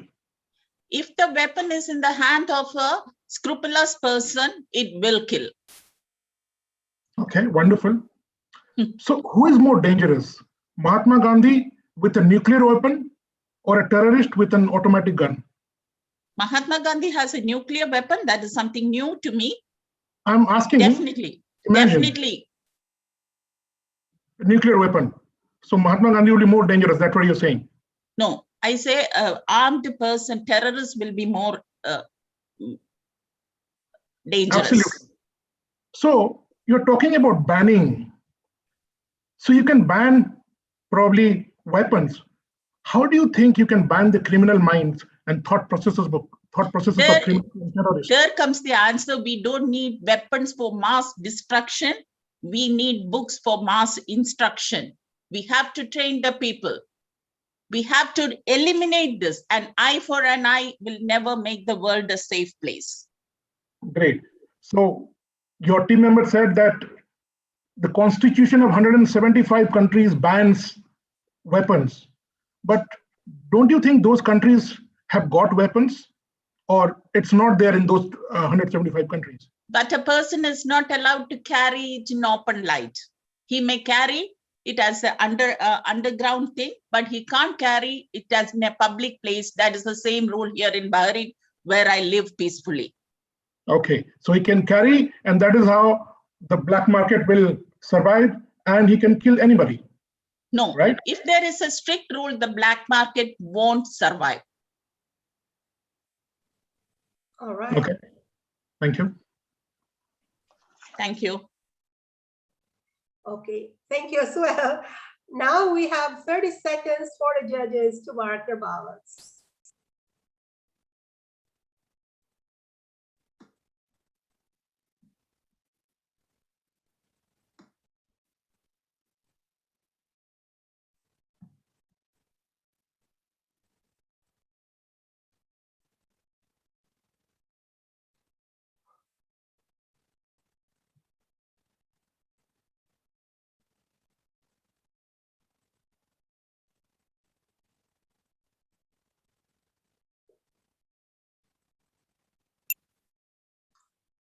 At this point, may I now call on speaker number 2 of the negative side, negative team, Debashis Sahu, for his constructive speech. Debashis Sahu, unmute and say, Synergize Debaters Conference. Synergize Debaters Conference. All right, you are audible and visible. Debashis Sahu, your time starts now. Thank you, madam. A good person, even if he has got a nuclear weapon, does no harm to the society. But a terrorist having an automatic gun can kill people. That's our argument. My worthy opponent was talking about families and daughters living in US. But when we think about migrating a country, migrating to a country, which country do you think to migrate? US, Australia, Canada? According to a survey conducted by Washington Post, the top 4 countries in terms of firearms possession per 100 people. Number 1 is United States, 88.8 guns per 100 people. Norway, 31.3 guns for 100 people. Canada, 30.8 guns for 100 people. In Australia, 15 guns per 100 people. So that's the highest, and we want to still go to those countries. That means possessing guns make people feel safe and secure. Though we know that all those mass shooting happened in US, still we want to go to US. Why? Because we still feel that US is a very peaceful country.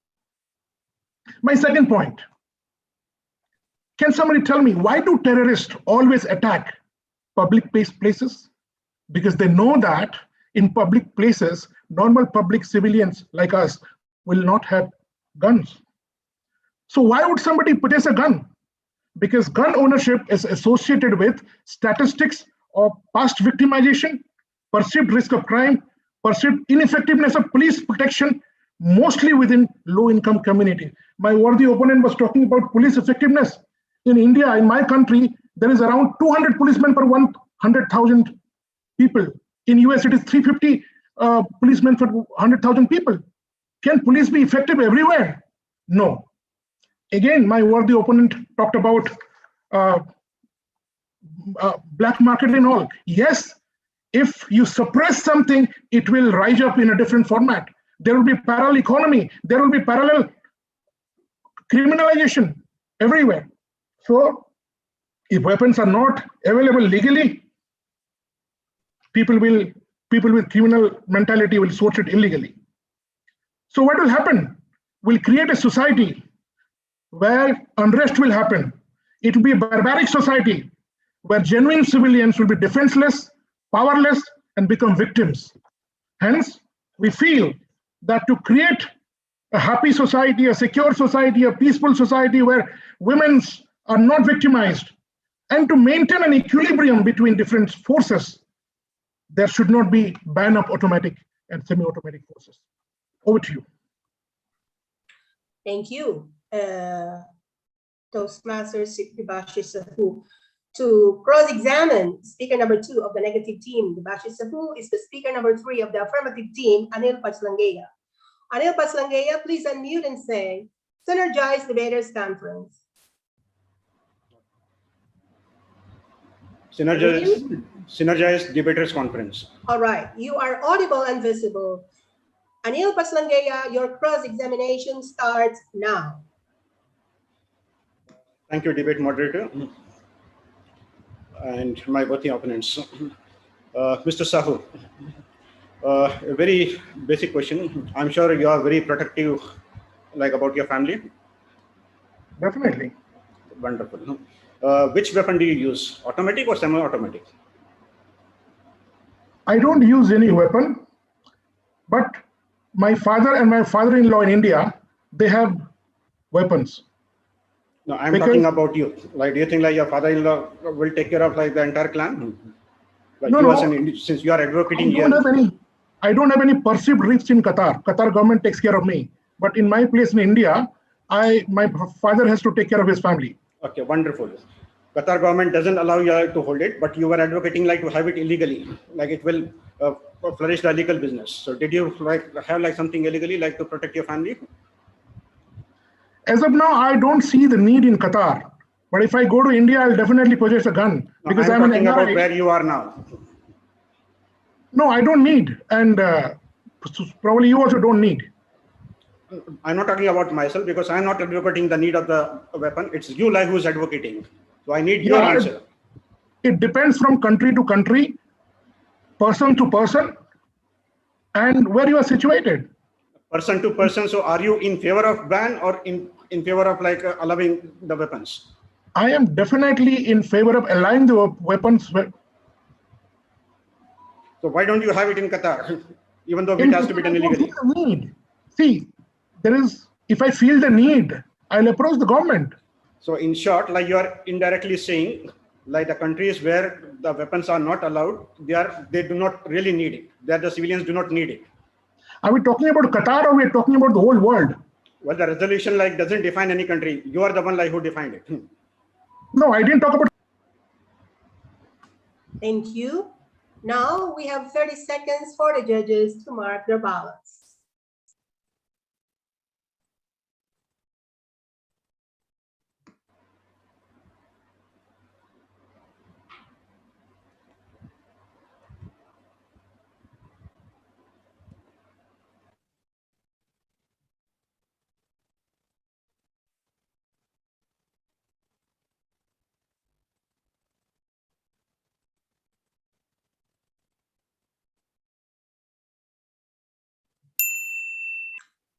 Thank you. Thank you, timer. Back to speaker 3 of the affirmative team, Anil Patslangaya, for his constructed speech. Anil Patslangaya, unmute and say, Synergize Debaters Conference.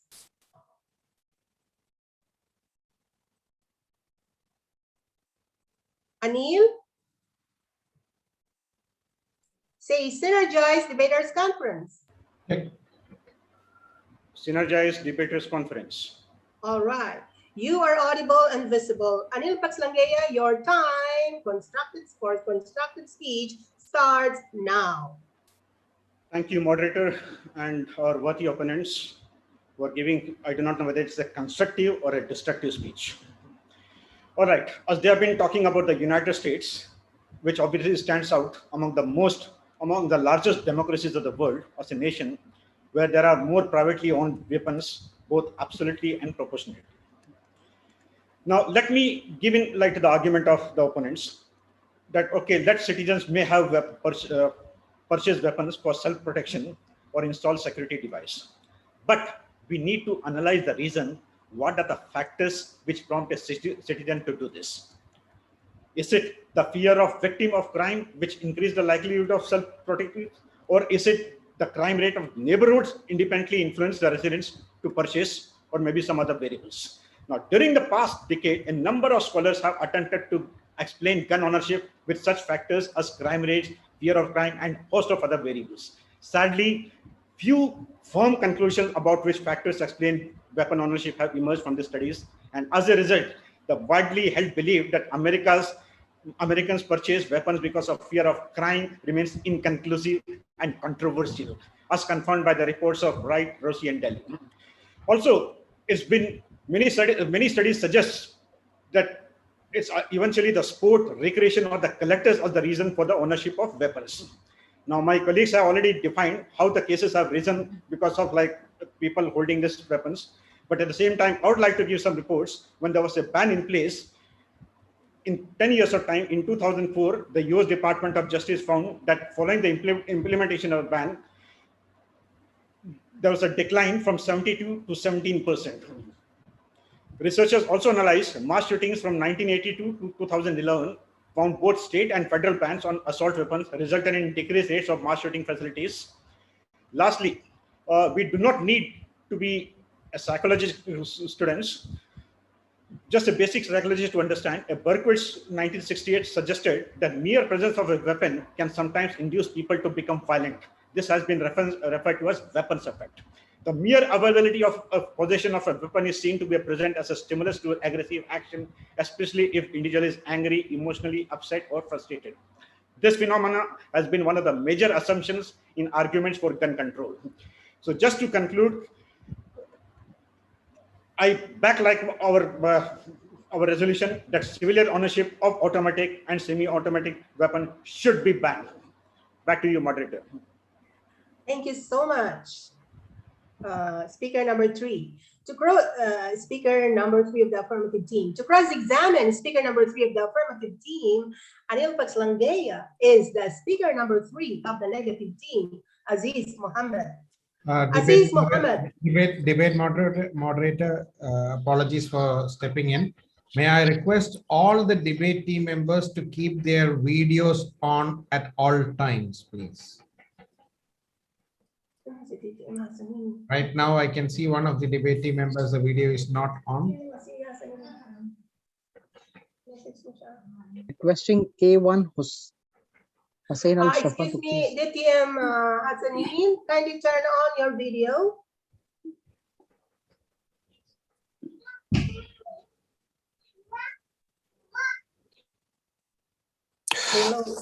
It is from your side. It's not from my side. I'm trying. Okay. See, it says you cannot start your video because the host has disabled it. Hassanin, and for all the debaters, please note that we are restricting everybody else from starting the videos. So we are requesting you all to keep your videos on at all times. Please do not switch it off. Thank you. I don't switch it off, and I didn't. In fact, it is by itself. I never touched the mobile. Thank you, sir. Okay, sir. I'm trying.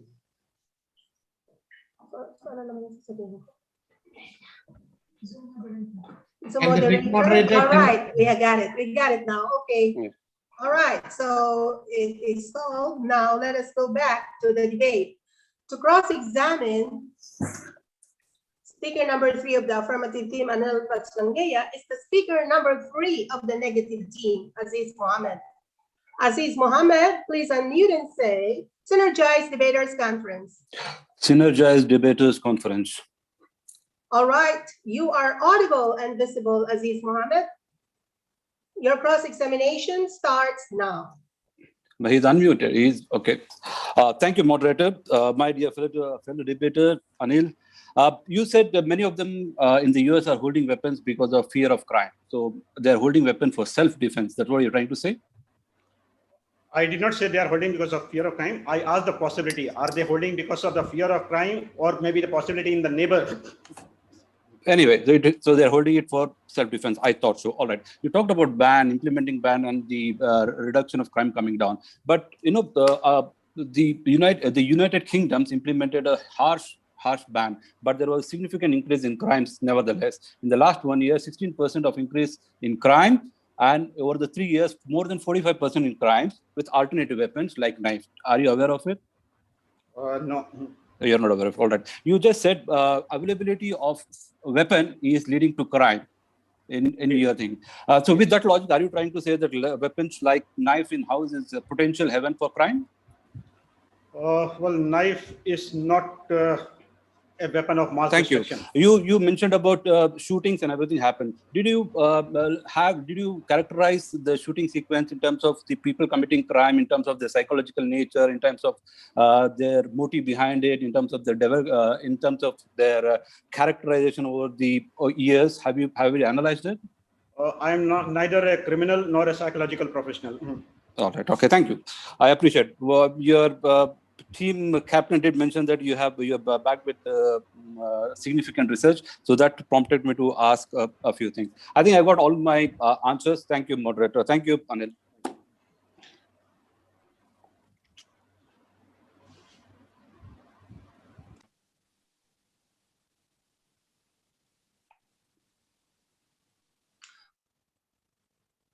All right, we have 30 seconds for the judges to mark their ballots.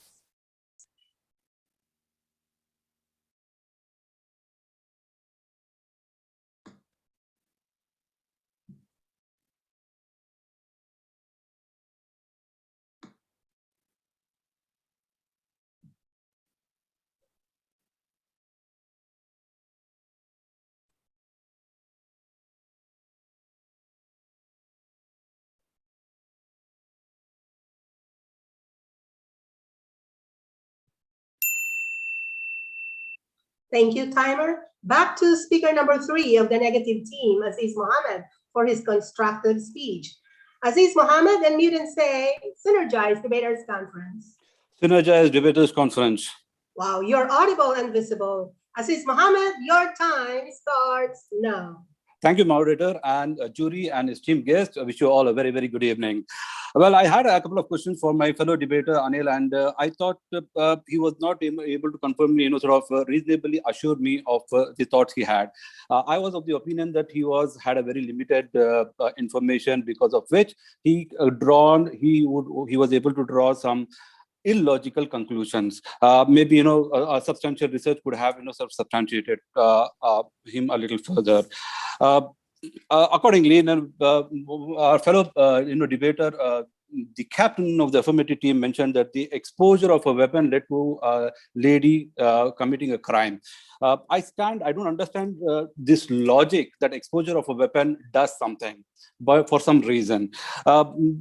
Second speaker did mention about, should students be trained to shoot? No, the logic, I think, is completely missed upon. What we mean to say is the control on such crimes by inappropriate members of the society. Now, let me go ahead and, I think the fellow debaters are missing the whole picture. They are not looking into the holistic picture. The holistic analysis are drawn by mere, sort of skewed responses drawing to illogical conclusions. Well, according to the Harvard University analysis from 2002 to 2011, people defended themselves with a gun only during 0.9% of crime. Now, holding a gun doesn't mean that a person goes out shooting around. It only means that one is trying to safeguard himself and his family for betterment of his during an odd day to avoid being on the wrong side. Now, let me re-emphasize the fact self-defense is the fundamental right of every civilian. Now, so it becomes more important to consider the welfare of each and every of them, including equipping the civilians with the weapon. Now, the real problem here, however, is that the weapons in the hands of wrong people, cause damage to the society, which includes self-inclination and to the society. But there are many possible solutions to address this concern. Let me put forward a couple of them. Measure number one, predictions and preventive measures. Now, according to the report commissioned by the American Psychological Association, many factors related to gun violence include the conduct disorder, behavioral antisocial personalities, and trade unaccountabilities. Now, I believe firearms prohibition to high-risk groups and licensing, which include background checks, psychoanalysis, and accountability, can significantly reduce this measure. My second measure is use of smart technology. Now, my kids would not be able to unlock my phone. In case my phone is under theft. All right, thank you so much, speaker number 3 of the negative team. To cross-examine speaker number 3 of the negative team is Aziz Mohammed. Aziz Mohammed is the team captain of the affirmative side, Hassanin Al-Safar. Hassanin Al-Safar, please unmute and say, Synergize Debaters Conference.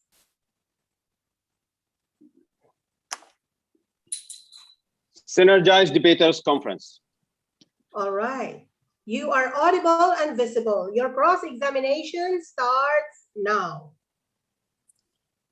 My dear opponent, thank you very much for an excellent speech. Now, let me ask you just a couple of questions. Before that, kindly check your listening skills, because I didn't say lady did not commit the accident. It was her brother who killed her. Now, this is a clear cut. My first question for you is, how many has committed suicide? Do you know how many has committed suicide using their guns? But show suicide, me your research. But the correlation to suicide to gun, I think, is an unreasonable assumption to make. My dear, there could be many possible ways of suicide. That question: how many committed suicide? I have Thank you no very idea. much. I have the answer. I have the answer. Right. Now, Okay. wrong. Okay, good. Research your topic very well. Now, wrong people, if they own their guns, they will do the killings. So who are the right people who should have guns? Can you please tell me? Every civilian has the right to defend himself. Every civilian should have the right to own it. Wrong people. Good, excellent. Okay. Thank you. Do you have a gun? No, I don't have a gun. Can you operate a gun? Can you operate a gun? No, I cannot operate a gun as of now. Thank you but very much. I do support the fact that I would advocate. That's very clear. I'm a law-abiding resident. I advocate the ownership of gun. In case of ownership of gun, I also advocate the fact that a person should be trained enough to own a gun. Now we are having a problem vaccinating the world. You want to train the whole world to own a gun? What a silly and I don't understand the correlation. Here. How are you missing? I missed to understand your question. I totally missed to understand your question. It's clear enough for me. Now you mentioned Harvard Business Review, but you forget to mention that Harvard Business Review mentioned most of the killings happened at home by drunk people or by mistake. Thank you so much. Now let us have 30 seconds for the judges to mark their ballots.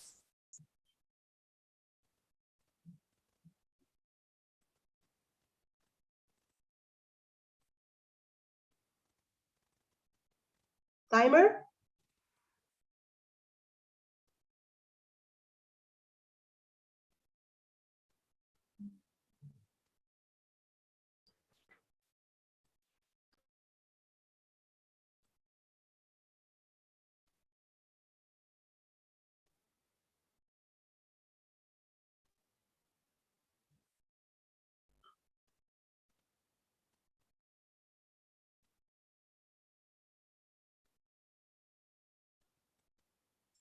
We have 30 seconds for the judges to mark the ballots.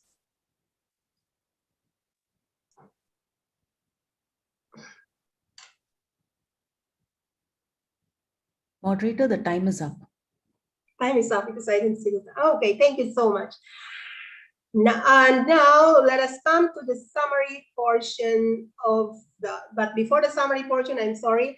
To prepare for the summary, may I request, we have 5 minutes for the group to go to the breakout rooms. May I request the Zoom master to bring the debaters as well as their backup debaters to the breakout rooms for 5 minutes.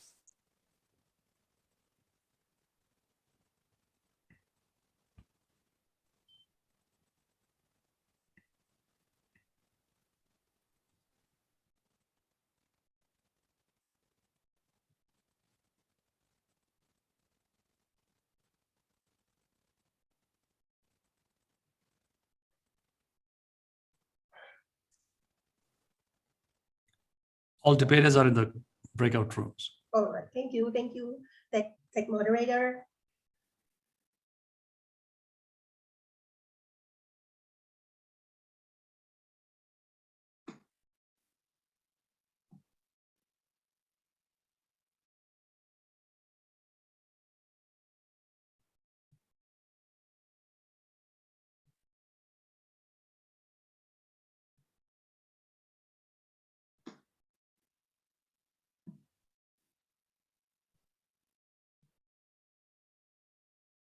Where is our music?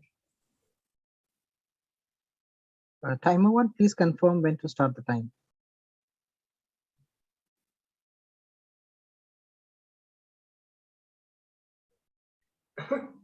Sergeant at Arms, can you please tell me when to start the time?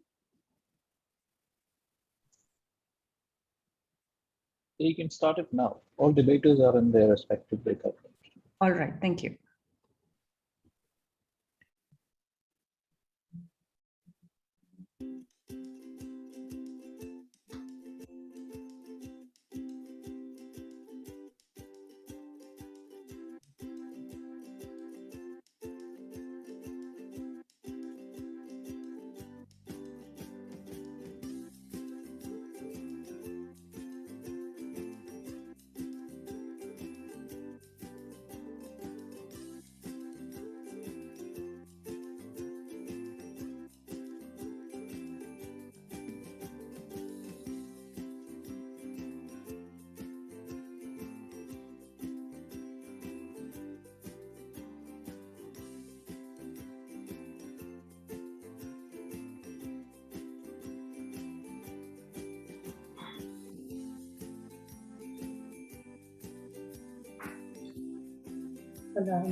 Thank you so much.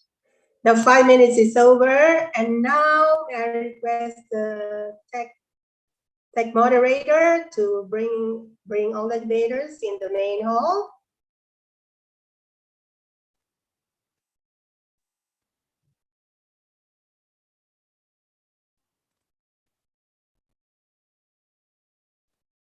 Hello, are they here?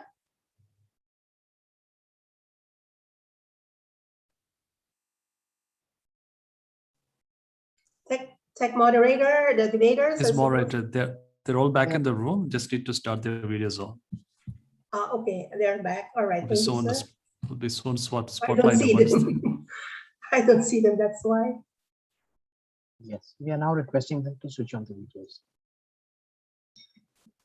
All right, so let us wait.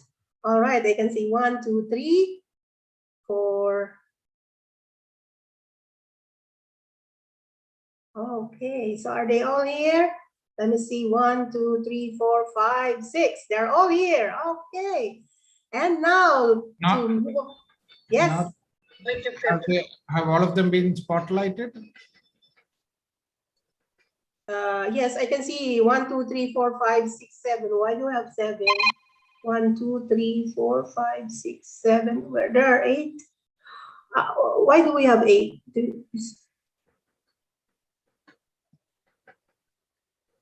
Hello, why do we have 8?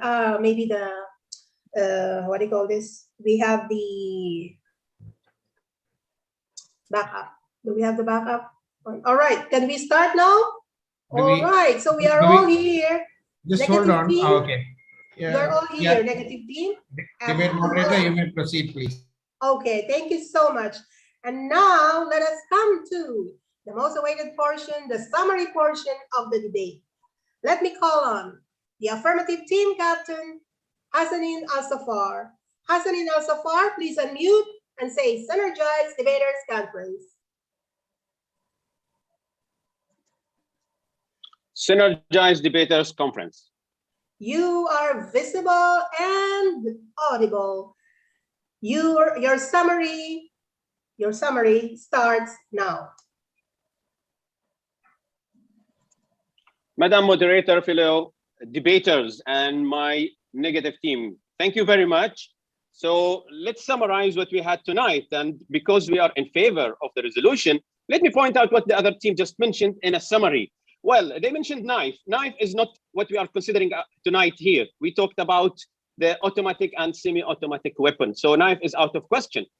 Now, training every civilian is a joke. Rather than spending money in training civilians on how to use a gun, let them spend the money on the police, especially wherever they mention the countries, to train the police for more security rather than wasting the money here and there. Do you know why? Because normal people, not everyone who owns a gun will be able to use it in the right way at the right time. Otherwise, it's going to be very good. I mean, we saw our opponents, they don't have guns and they don't know how to operate guns even. Now, guns do not make security, they cause harm more than security or safety. And that's why I ask my opponents, how many committed suicide, not killing others, they killing themselves? 24,000 in the United States. And let me emphasize, United States is not an example, whereas homicide, only 14,000. Now, having a gun is not the issue to secure or to support yourself. Having a gun causes more harm than safety or saving yourselves, because everybody deserves the right to live more than to have just a piece of a gadget in the drawer where I cannot use it when the right time comes. It's a psychological issue here, my friends. In the moment of tense, in the moment of nervousness, you don't know what to do. You might shoot yourself rather than shooting the enemy. And the statistics we provided show that very well. And the stories we mentioned, in fact, very well. And they forgot the stories in Kuwait, stories in Christchurch, in New Zealand, in Saudi, in Jordan. And the region is full of stories that proves having a gun by civilians is not a good idea at all. So we are in favor of our resolution. Back to you, Madam Debate Moderator.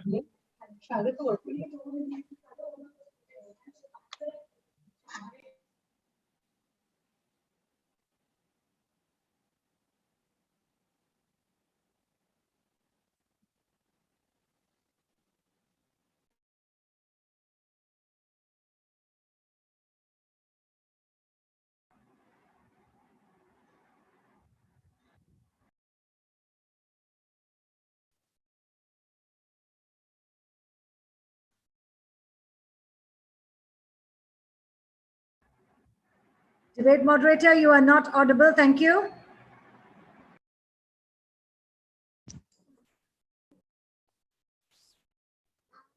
Anyway, okay. Thank you so much, affirmative team captain, for your summary. And now let us hear from the negative team captain, Kita Yalek. Kita Yalek, please unmute and say, Synergize Debaters Conference.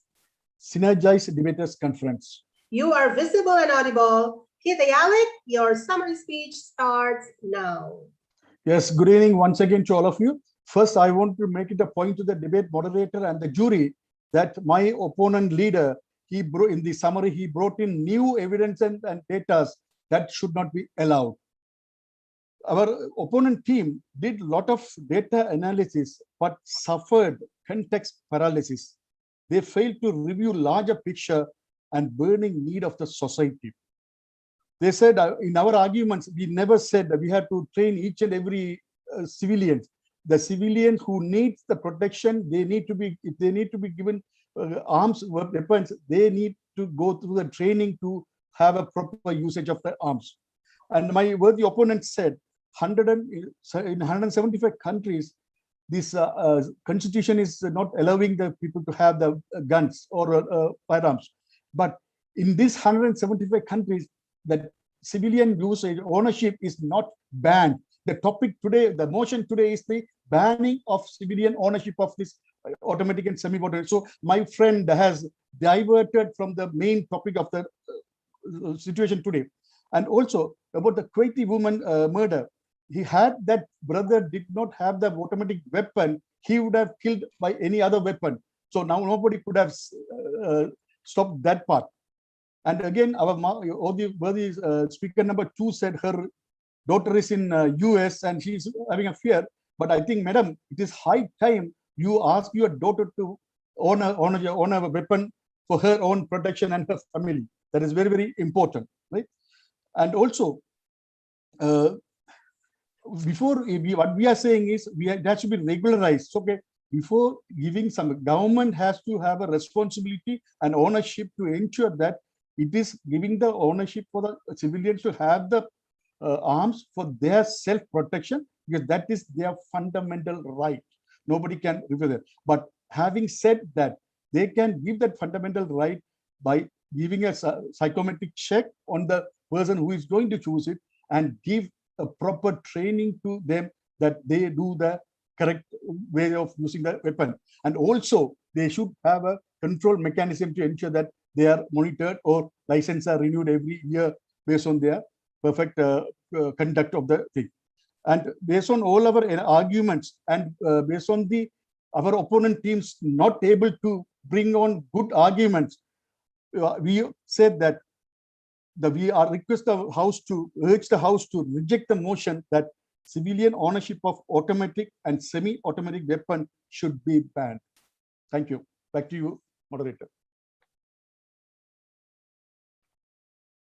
Okay, thank you for your summary, negative team captain, Kita Yalek. Oh, what a debate. What a debate. My God, it was truly very informative and very fiery. And you gave us so much for this afternoon, for tonight. I learned a lot. I'm sure the others, the audience also learned a lot from your researches. Thank you so much.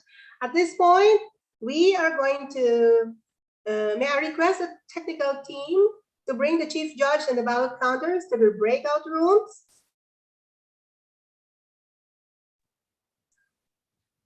Technical team? Yes, we're doing that. Thank you. All right, so, and at the same time, okay, while the chief judge and the ballot counter are in the breakout rooms, we'll be distributing the certificate of participation. Okay, certificate of participation is proudly presented to of course, the debaters from First Diva Debate Club. With we start off with Hassanin Al-Safar, the team captain, affirmative. And speaker number 2, Aji Joshua. Congratulations. And speaker number 3, Anil Patsangaya. All right. And our backup speaker, Ahmed Rizvi, all from First Diva Debate Club. Congratulations. And thank you for your participation. Debate moderator. Debate moderator, this is the chief judge here. May I request the technical team to move us into the breakout room? We were taken there and brought back in here. Okay, excuse me for a moment. Technical team, please. Our chief judge is here in the main hall. They should be in the breakout room. Yes, with please explain. Technical team, technical moderator, are they there? Yes, we are here. Sharias, please send us to the breakout room. Yeah. Vishal, this is including the affirmative and the negative speakers? No, only the CJ, ballot counter, and myself. Sure, thank ballot counter and Nusay. Yeah, and don't bring them back bring them back when they're done. Okay, sir? Yes, noted. All right, thank you. So are they there now? Yes, they have been given the permission to join. Yep, they're all in. They're all, yes. Okay. They are not here anymore. Vishal, you can also join the room. Who can join? You can join? Okay, Yeah, I have to continue my distribution of certificates. Okay, let's go to the negative team from Oasis Advanced Club. The team captain is Kit Tayalan. Kit Tayalan, congratulations. Speaker number 2, Debashis Sahu. Debashis Sahu of Oasis Advanced Club. Congratulations and thank you. And speaker number 3, Aziz Mohammed. Okay, Aziz Mohammed. And our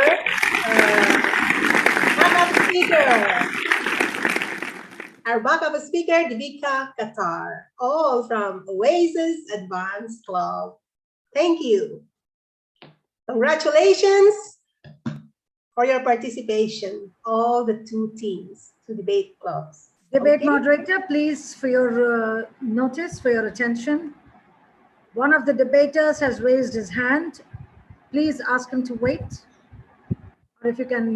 Yes. He has an objection. Okay. He's requested to message right, so, the chief judge, DTM Amor.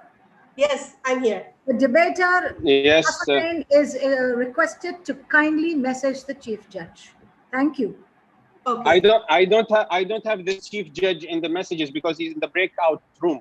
That's okay. So on the WhatsApp. Thank you. On the WhatsApp, I will communicate with you now. Thank you. Okay, thank you. And are they supposed to open their cameras too? Okay. Please open your camera, debaters. All right. So let's continue. For the awarding of certificates, we would like to thank as well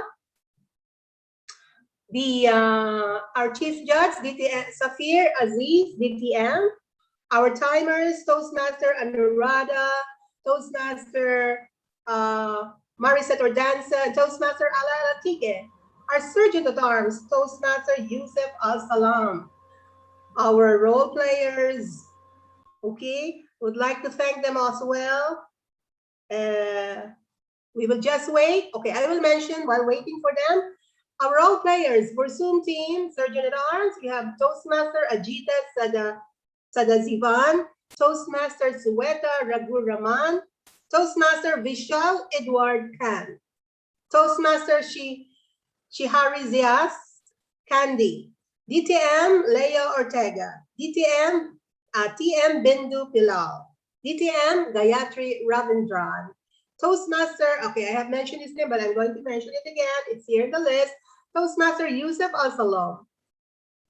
All right, I have mentioned them all. Also, the Master of Ceremony, DTM Abdul Nabi Al-Wardi. Okay, thank you so much. Shall I? Yes. I'll turn you over to our Master of Ceremonies, DTM Abdul Nabi Al-Wardi. Over to you, DTM Abdul Nabi.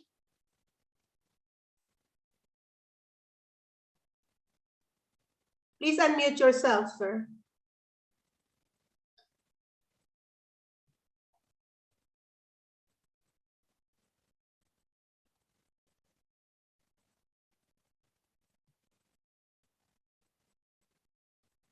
You are muted, sir.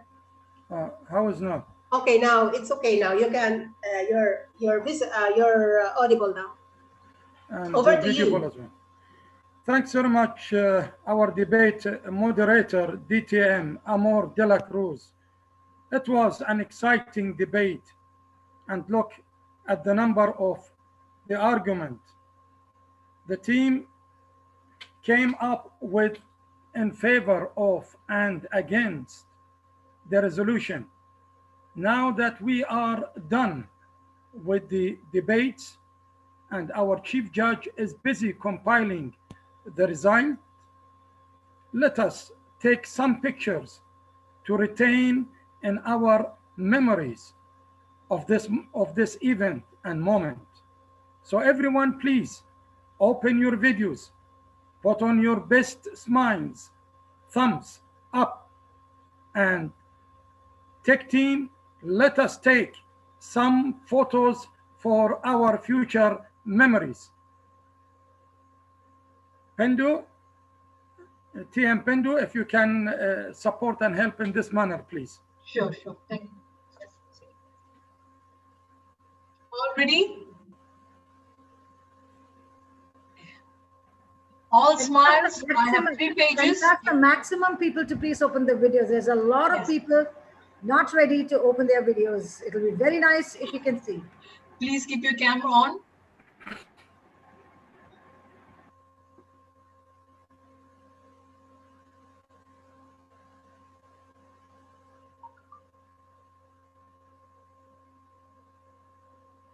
Yeah, there are more people coming up.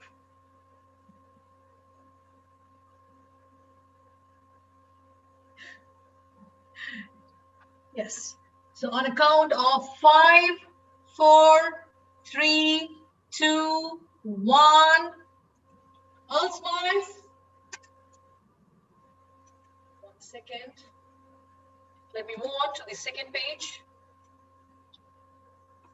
Again. 3, 2, 1. Yes. And we'll go on to the third page as well. 3, 2, 1 again. Now let us have some thumbs up. So on a count of again 3, 2, 1. Yes. Second page. I have a lot of pages to go. Okay, again, thumbs up. 3, 2, 1. Good. There are many more to open their cams, but yes. One more. 3, 2, 1. Yes. Done. Thank you so much. Is it over? Yes. Thank you. Thank you. Back to you. Thanks very much, TM Bendu, for recording this moment. It will be unforgettable, especially with this heated debate today we had. It was a wonderful and excitement, actually. Now it is my pleasure to invite the president of the host club, TM Prince George, to appreciate the role players and share his thoughts. Please welcome with me, TM Prince George.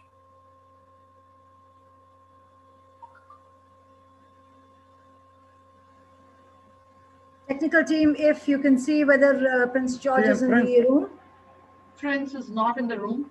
Well, then we will proceed with the Toastmaster Bindu Pillai, event chair, to please give the certificates of our appreciation to our two wonderful role players. Sure.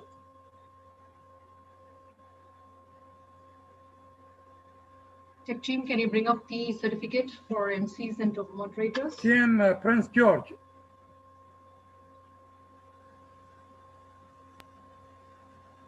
He's not in till now. Yeah. Team Prince George. Team Prince George. Yeah. So here we're presenting to our Master of Ceremonies, Toastmaster Girija Devi from the First Diva Debate Club. Next on, this is for Distinguished Toastmaster Abdul Nabi Alwardi from the First Diva Debate Club, Master of Ceremonies.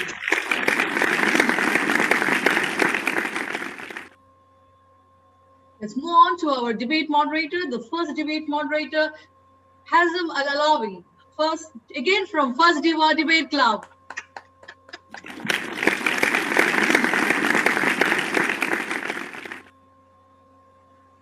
And to our charming, distinguished Toastmaster, Amor de la Cruz, again from First Diva Debate Club as debate moderator. Great job. Thank you all, and back to you, MC. Thanks very much again for such wonderful complimentary certificate which has been provided, and thank you. Now I invite our district dignitaries present to share their thoughts. Toastmaster Bindu, please help me with the dignitaries present today.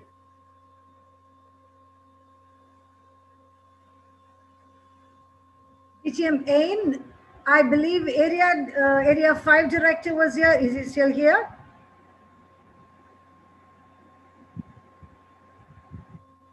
Toastmaster Hamza Ali.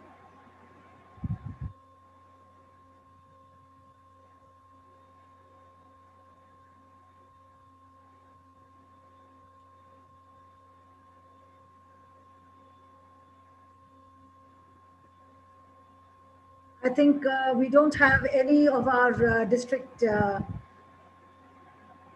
Hello, I'm here now. Please, yes, please. Spotlight team. Yes, sir.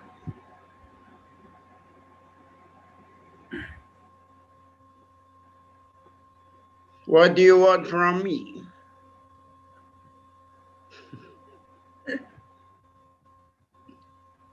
What shall I do? You heard the debate. You can share your thought with us, DTM2B. I think you all have done very well. DTM Hamza. Yeah.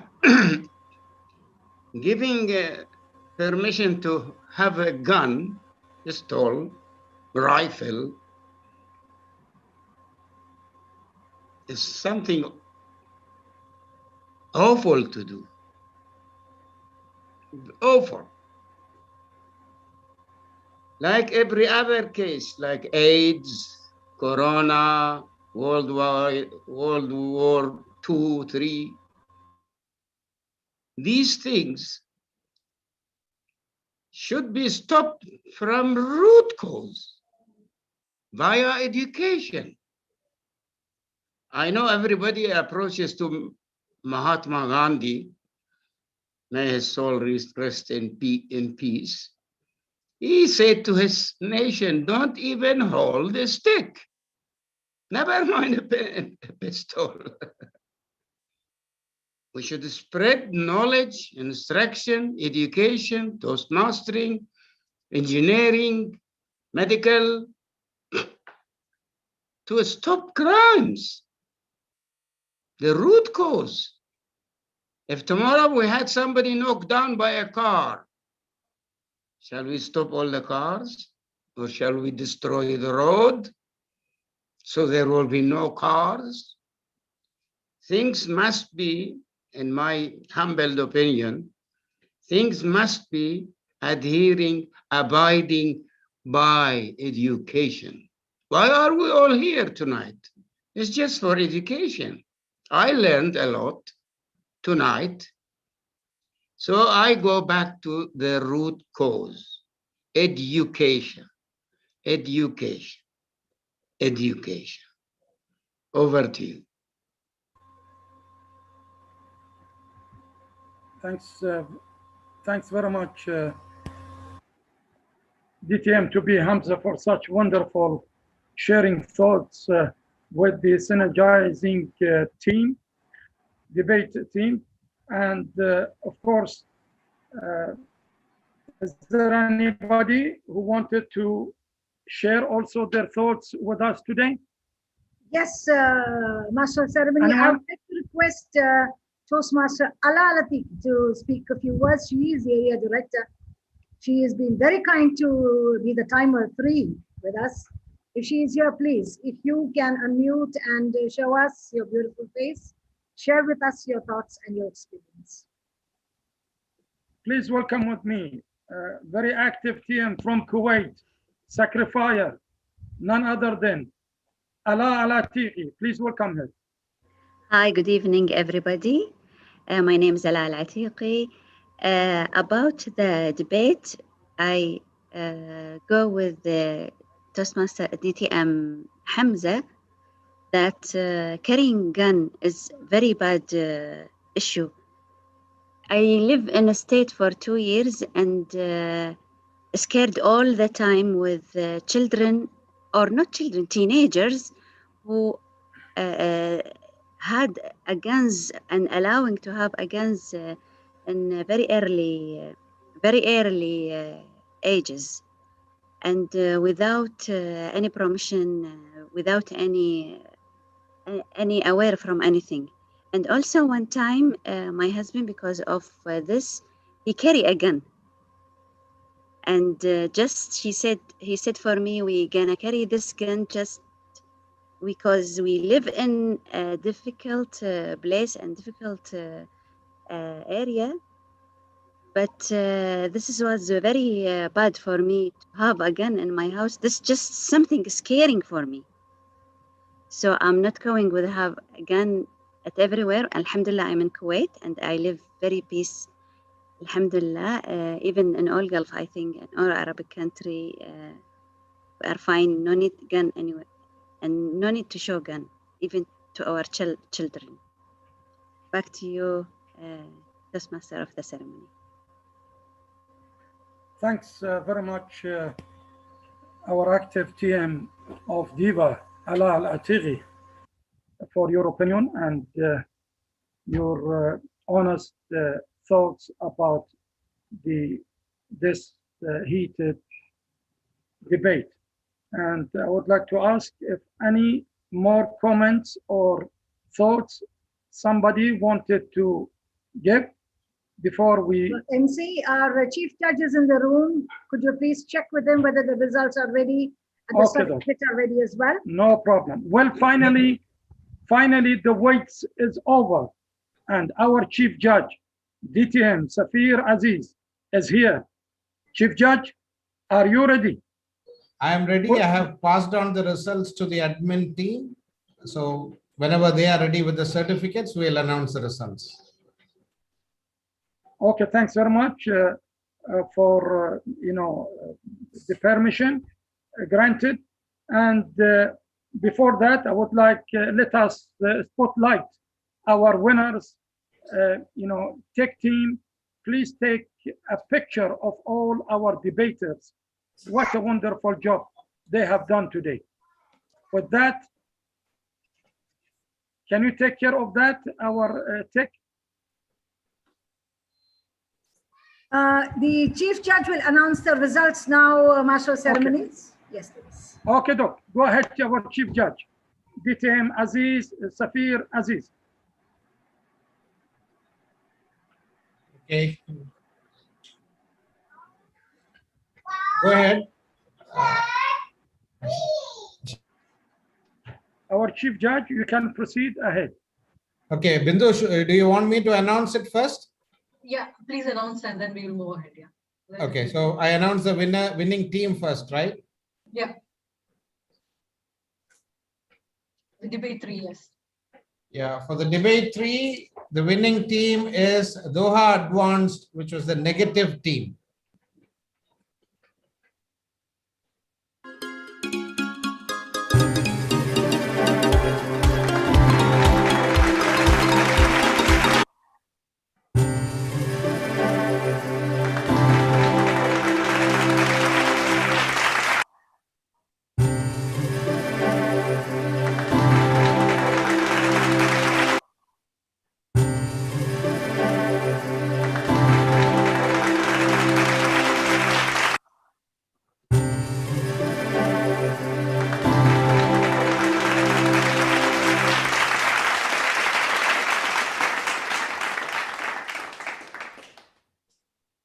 And the best debater of debate 3 is Toastmaster Surya Narayanan.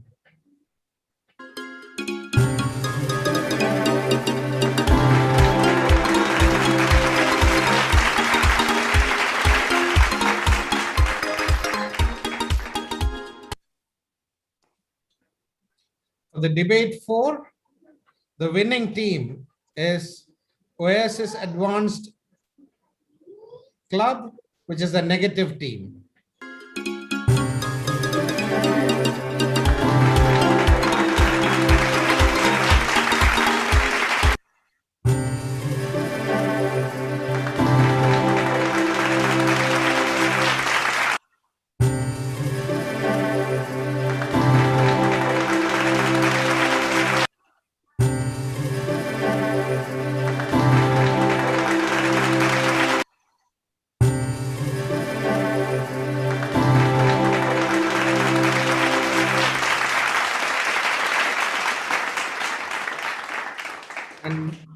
And the best debater for the debate 4 is Toastmaster Hasnain Al Safar.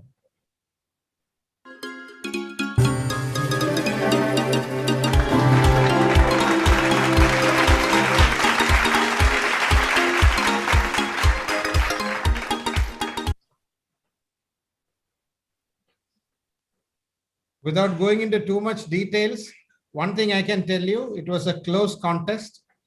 I'll not go in beyond that. I wish the winners all the best in the next round, and I also wish the other teams all the very best in their future endeavors. I'm sure that you will come back stronger the next year. That's it from me. I hand you over back to the MC. Thanks very much, our Chief Judge, DTM, Safir Aziz, for announcement of the winner team. Let us spotlight our winners tech team. Please take a picture of all our debaters. What a wonderful job they have done today. TM Bindu, would you take care of that, please? Yes, I will take care of that one. Now we are requesting the winning of debate 3 winning team to please switch on your cameras. Spotlight team, please continue to spotlight them. And we would request everybody else to switch off their camera. I mean, except the event chairs and the CJs.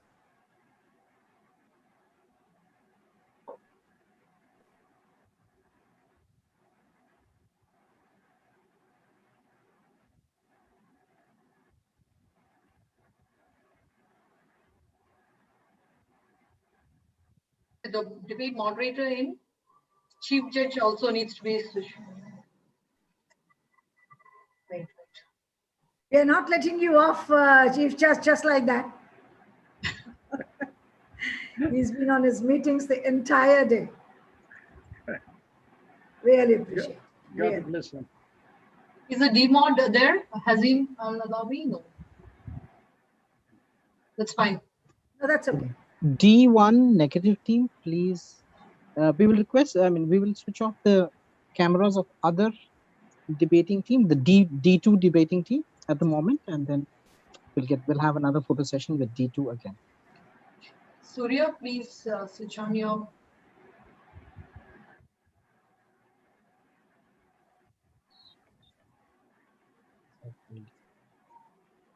Okay, right now we are just having the pictures of D1. Yeah, right? So 3, Aziz, 2, I will 1, all smiles and No, thumbs up. not yet. Not yet. We have still not switched You off have the more? videos You have of more? D. Add? Okay, we are right now having the pictures of D1 winners. That is the negative team, D1. We are switching off the D2. All right. What else here? Yes. Timer CG. Yeah, the winners are spotlighted. Winners are spotlighted. Okay. Right. I'm clicking in now. 1, 2, and 3.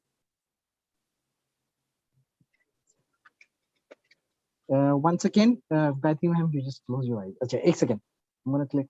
Say that again. 1, 2, and 3. Thank you.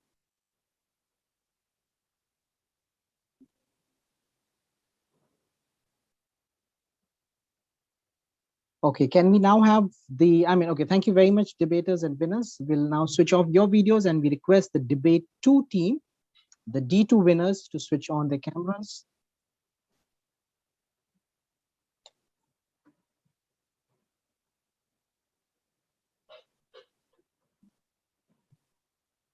D2 winners, please switch on your cameras.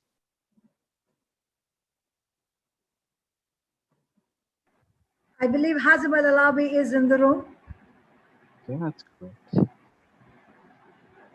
D2 negative team. He's Melvin, not responding. All right. There he is. Oh, there he is. All set for D2. Okay. D2, everybody is in here, winners. Okay, I'm going to click in 1. Everybody smile. 1, 2, and 3. Thank you very much. Over to you, CJ.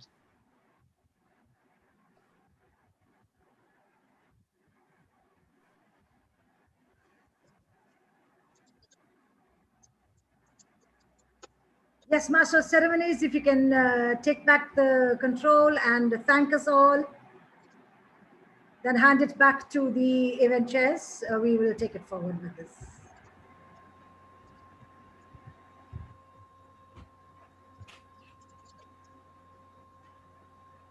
Thanks very much, TM Bendu, for such wonderful recording the moment of this winners for the future.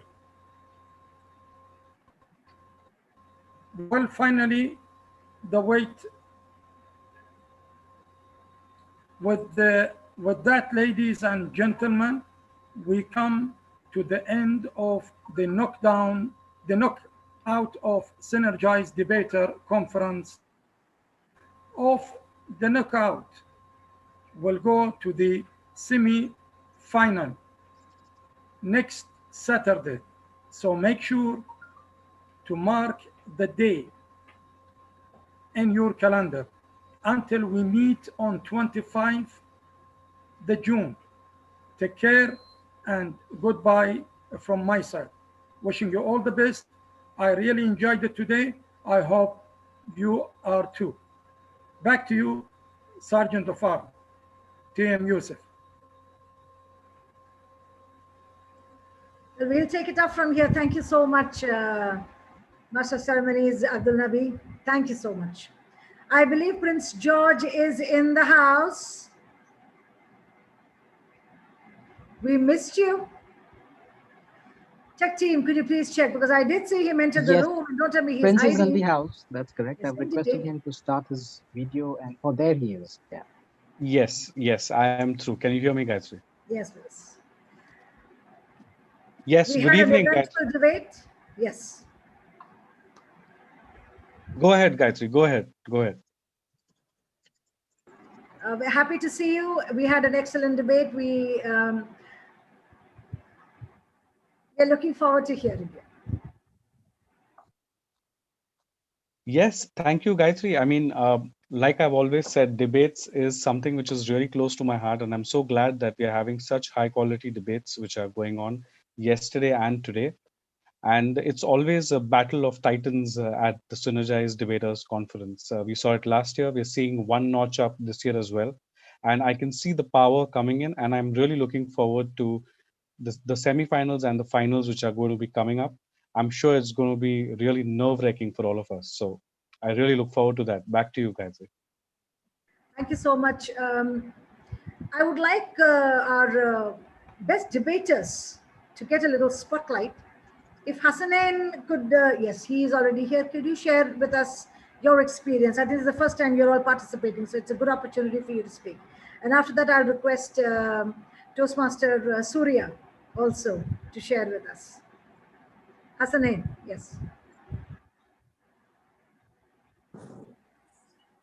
Okay, thank you very much for giving me this opportunity to speak about this wonderful experience. In fact, when I got the invitation to participate, I didn't have a clue what I'm participating in, to be honest. It's, in fact, I didn't hear about this last year. I don't know, because in fact, I wasn't an active member. But this year, going through this experience, I really enjoyed it. I have learned a lot from the experienced Toastmasters tonight and last night as well. It's a new experience for me, in fact, to participate in a debate at this level. I used to compete as a speaker, but competing as a debater is much more fun. I loved it, I liked it, and I would like to apologize from the negative team. Maybe I was a bit too harsh, but this is the way it is. And if you look at debates in the parliament houses are just like that, or maybe more. From me, thank you very much. I would like to thank Diva, my home club, for allowing me to be the team captain and participate in this. And I would like to thank you also, the organizers, for this wonderful debate competition. For this, thank you very much. And I wish to be here next year, inshallah. And good luck for the winners in the next round. I'll be there to support you. Thank you. Toastmaster Surya Narayanan, are you there in the house? I think you're there. There you are. Yes, please. Yes. Thank you very much, Toastmaster Gayatri and DTM Noor and Bindu and all the people behind this show. First of all, I was a bit surprised to know that Doha Advanced Toastmasters was invited to be to take part in this contest, because we had never done debates before. And then, but then we had some reputation at stake. We said, okay, if they have invited, they see something in us, so we have to go and show that we can compete. And over the last 1 week, the kind of collaboration we have done among ourselves to dig into research and meet for 1 or 2 hours every night after 9 o'clock, 10 o'clock to discuss, and then amongst us to play the devil's advocate and then come up with the different points of opinion, including our fourth team member, Alaka. Though she knew from beginning that she was not going to be, probably she'll never get a chance to speak, she did the maximum amount of research for us, actually. So it was a great experience. And of course, while debating, the kind of argument that the other team came up with and how they countered our arguments, tried to poke holes. Yes, it was a great experience. But whatever happened in this debate room, we would like to live in the debate room and carry on as friends as before. This is not the end of the road, and we'll come back and fight another debate and one more and one more. But outside the room, we'll still be the same friends. This is just professional event, and I really enjoyed this thoroughly. Thank you. Thank you, Surya. Here in this, I don't want to miss this opportunity. I am speaking also on behalf of Bindu. Girija, could you please switch on your camera? We really have to give you a special note of appreciation. Very well done, very well spoken. What do you feel, Bindu? As she's a new Toastmaster, and she joined just in 2021.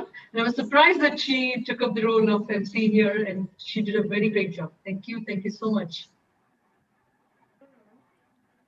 How did you feel, Girija? Really, I am also so excited, and I learned many things. Now I know that I can move forward. This was my stepping stone for my further MCs and further debating. As a debater also, I can come up with all these experience, and really I enjoyed the show. And thank you so much, Gayatri and Bindu, and trusting me and giving me this chance also. Thank you so much. Thank you. I think, Bindu, we can thank everybody on our behalf. I'd like you to take this opportunity to thank everyone, and then we can take the next step that we have worked on for our next round. Yes, sure. Thank you all, and all the captains of winning clubs, please move. We are going to a breakout room for the polls for the semi-finals and finals. Are you all ready? Now itself, huh? Wow. Yes, now itself. So that we don't waste a day tomorrow. It's rightly said, Surya, never rest on your laurels. Yeah. So, right, are we creating a tech team? Please, let's have our breakout rooms. And then let's get our winners. I am sure people are here. I'd like us to have a look at the list, whether we have Take Debate. Anyone from Take Debate? Sandeep is Yes, here. I'm here. I'm here. Right. I did see you. Thank you so much. We will be taking you to a special breakout room where we will have the lots. We will be also taking Toastmaster Dayalan. The winning teams. Mao, if you're here. Yeah, I'm here, Gayatri. Yes, please. The team, the entire team, please. The winning teams. We have Critical Thinkers, we have Doha Advanced, we have OSS, and we have Tech Debate.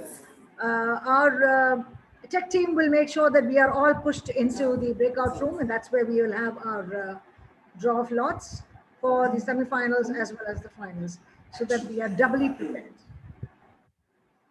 And while they are doing that, let me take the opportunity to thank everyone who has stayed back. We still have 29 members here. I also see the handsome face of DTM Dennis Woodridge, all the way from US. And while we celebrate night, you are celebrating the day. What did you feel?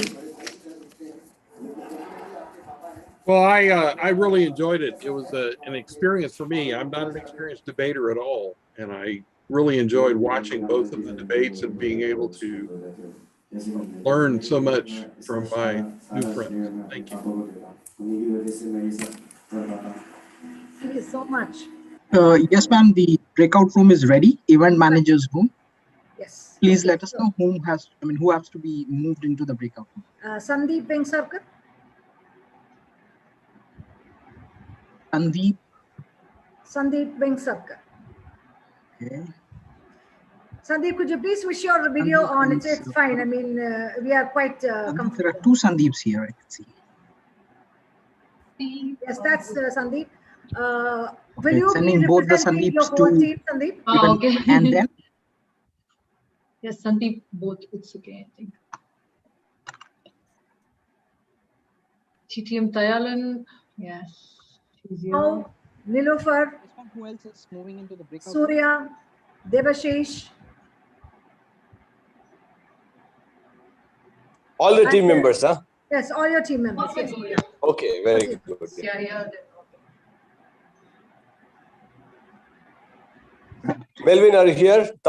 Hamid, are you here? And I think Melvin is also here, I think. Yes, ma'am. Go ahead. Sandeep is there. Camera is not getting on. Gayatri, Yes, Gayatri, move Pera also. Move. Yes. Yeah, Vishal knows that. Vishal knows. Yeah. Okay. Okay, just tell me that list again. Sandeep is there. Who else? Mubera. Nilofar. Nilofar. Okay. Nilofar. Yes. Then. Alaka as well. Probably it's easier to move other people to the breakout room and let's be here. That's a good one. It's true. I'm not able to find Alaka. Alaka is not here. Alaka is right here. She's Oh, the yeah. one who's smiling. Okay, Alaka. Sorry, Alaka. Right. Who else? D1. My camera is not Would allowed say to all, put on. yeah, all except Joshua, Matthew, I believe it is Joyman. D2 team, we have myself, Dayalan, Debashis, Aziz Mohammed. Mabruk, Thailand ji, and Yes, sir. Debashish and Aziz. Thank you, Surya. Thank you for you all also. Your advance. Great.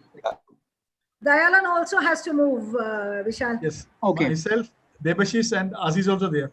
Okay, just hold on. I mean, slowly one by one. The Dayalan is also moving. Yes. Okay. Who else? Debashis and Debashis. Aziz. Aziz. Okay. Right. Now, all those who are here are Pooja, Melvin, Hamid, Hamza. Melvin can move. MT Hamid can move. MT Hamid moving to the event breakout room. Hamid also moving to the breakout room. Yes.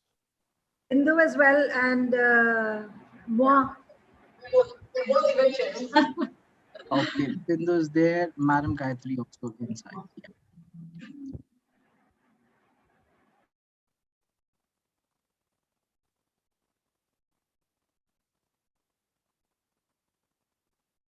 Yes. Okay, all that we have here is Hamza, Pooja, and Anuradha.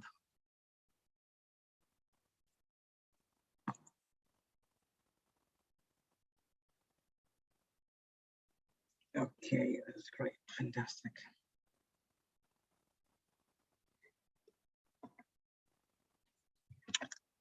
Let me just confirm anybody else.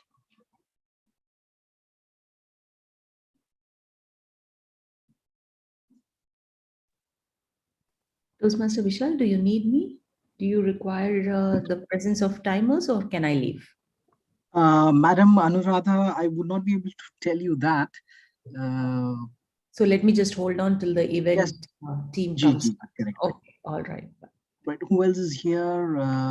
Abdul Nabi, Pooja, Bhatt, Hamza Ali. Pooja, are you there? Can you hear me?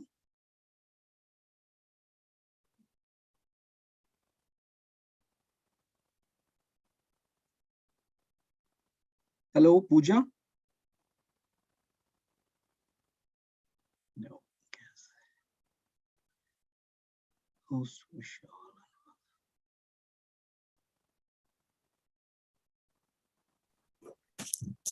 Hello?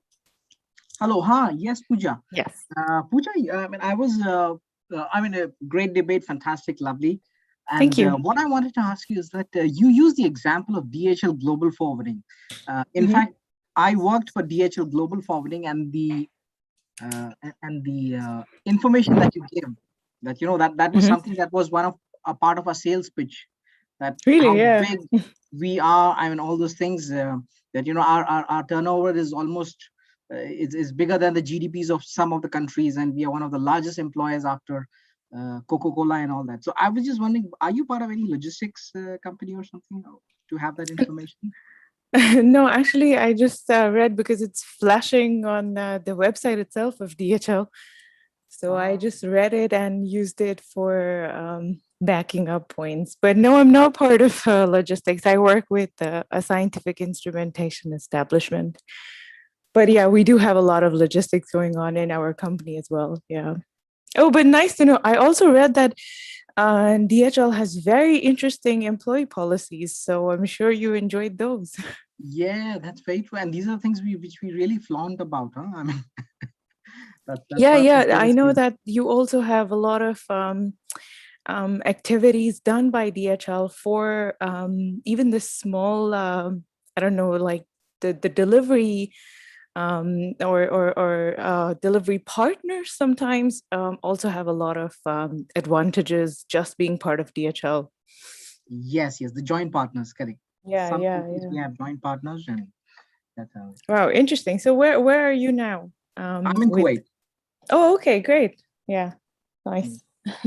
Thanks for pointing out. It was really nice that you listened through the whole thing and found it interesting. Thank you. Thank you, Pooja. All the best. God bless you. Yes, thank you. Okay.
All right, I'm closing the meeting. 5, 4, 3, 2, 1, and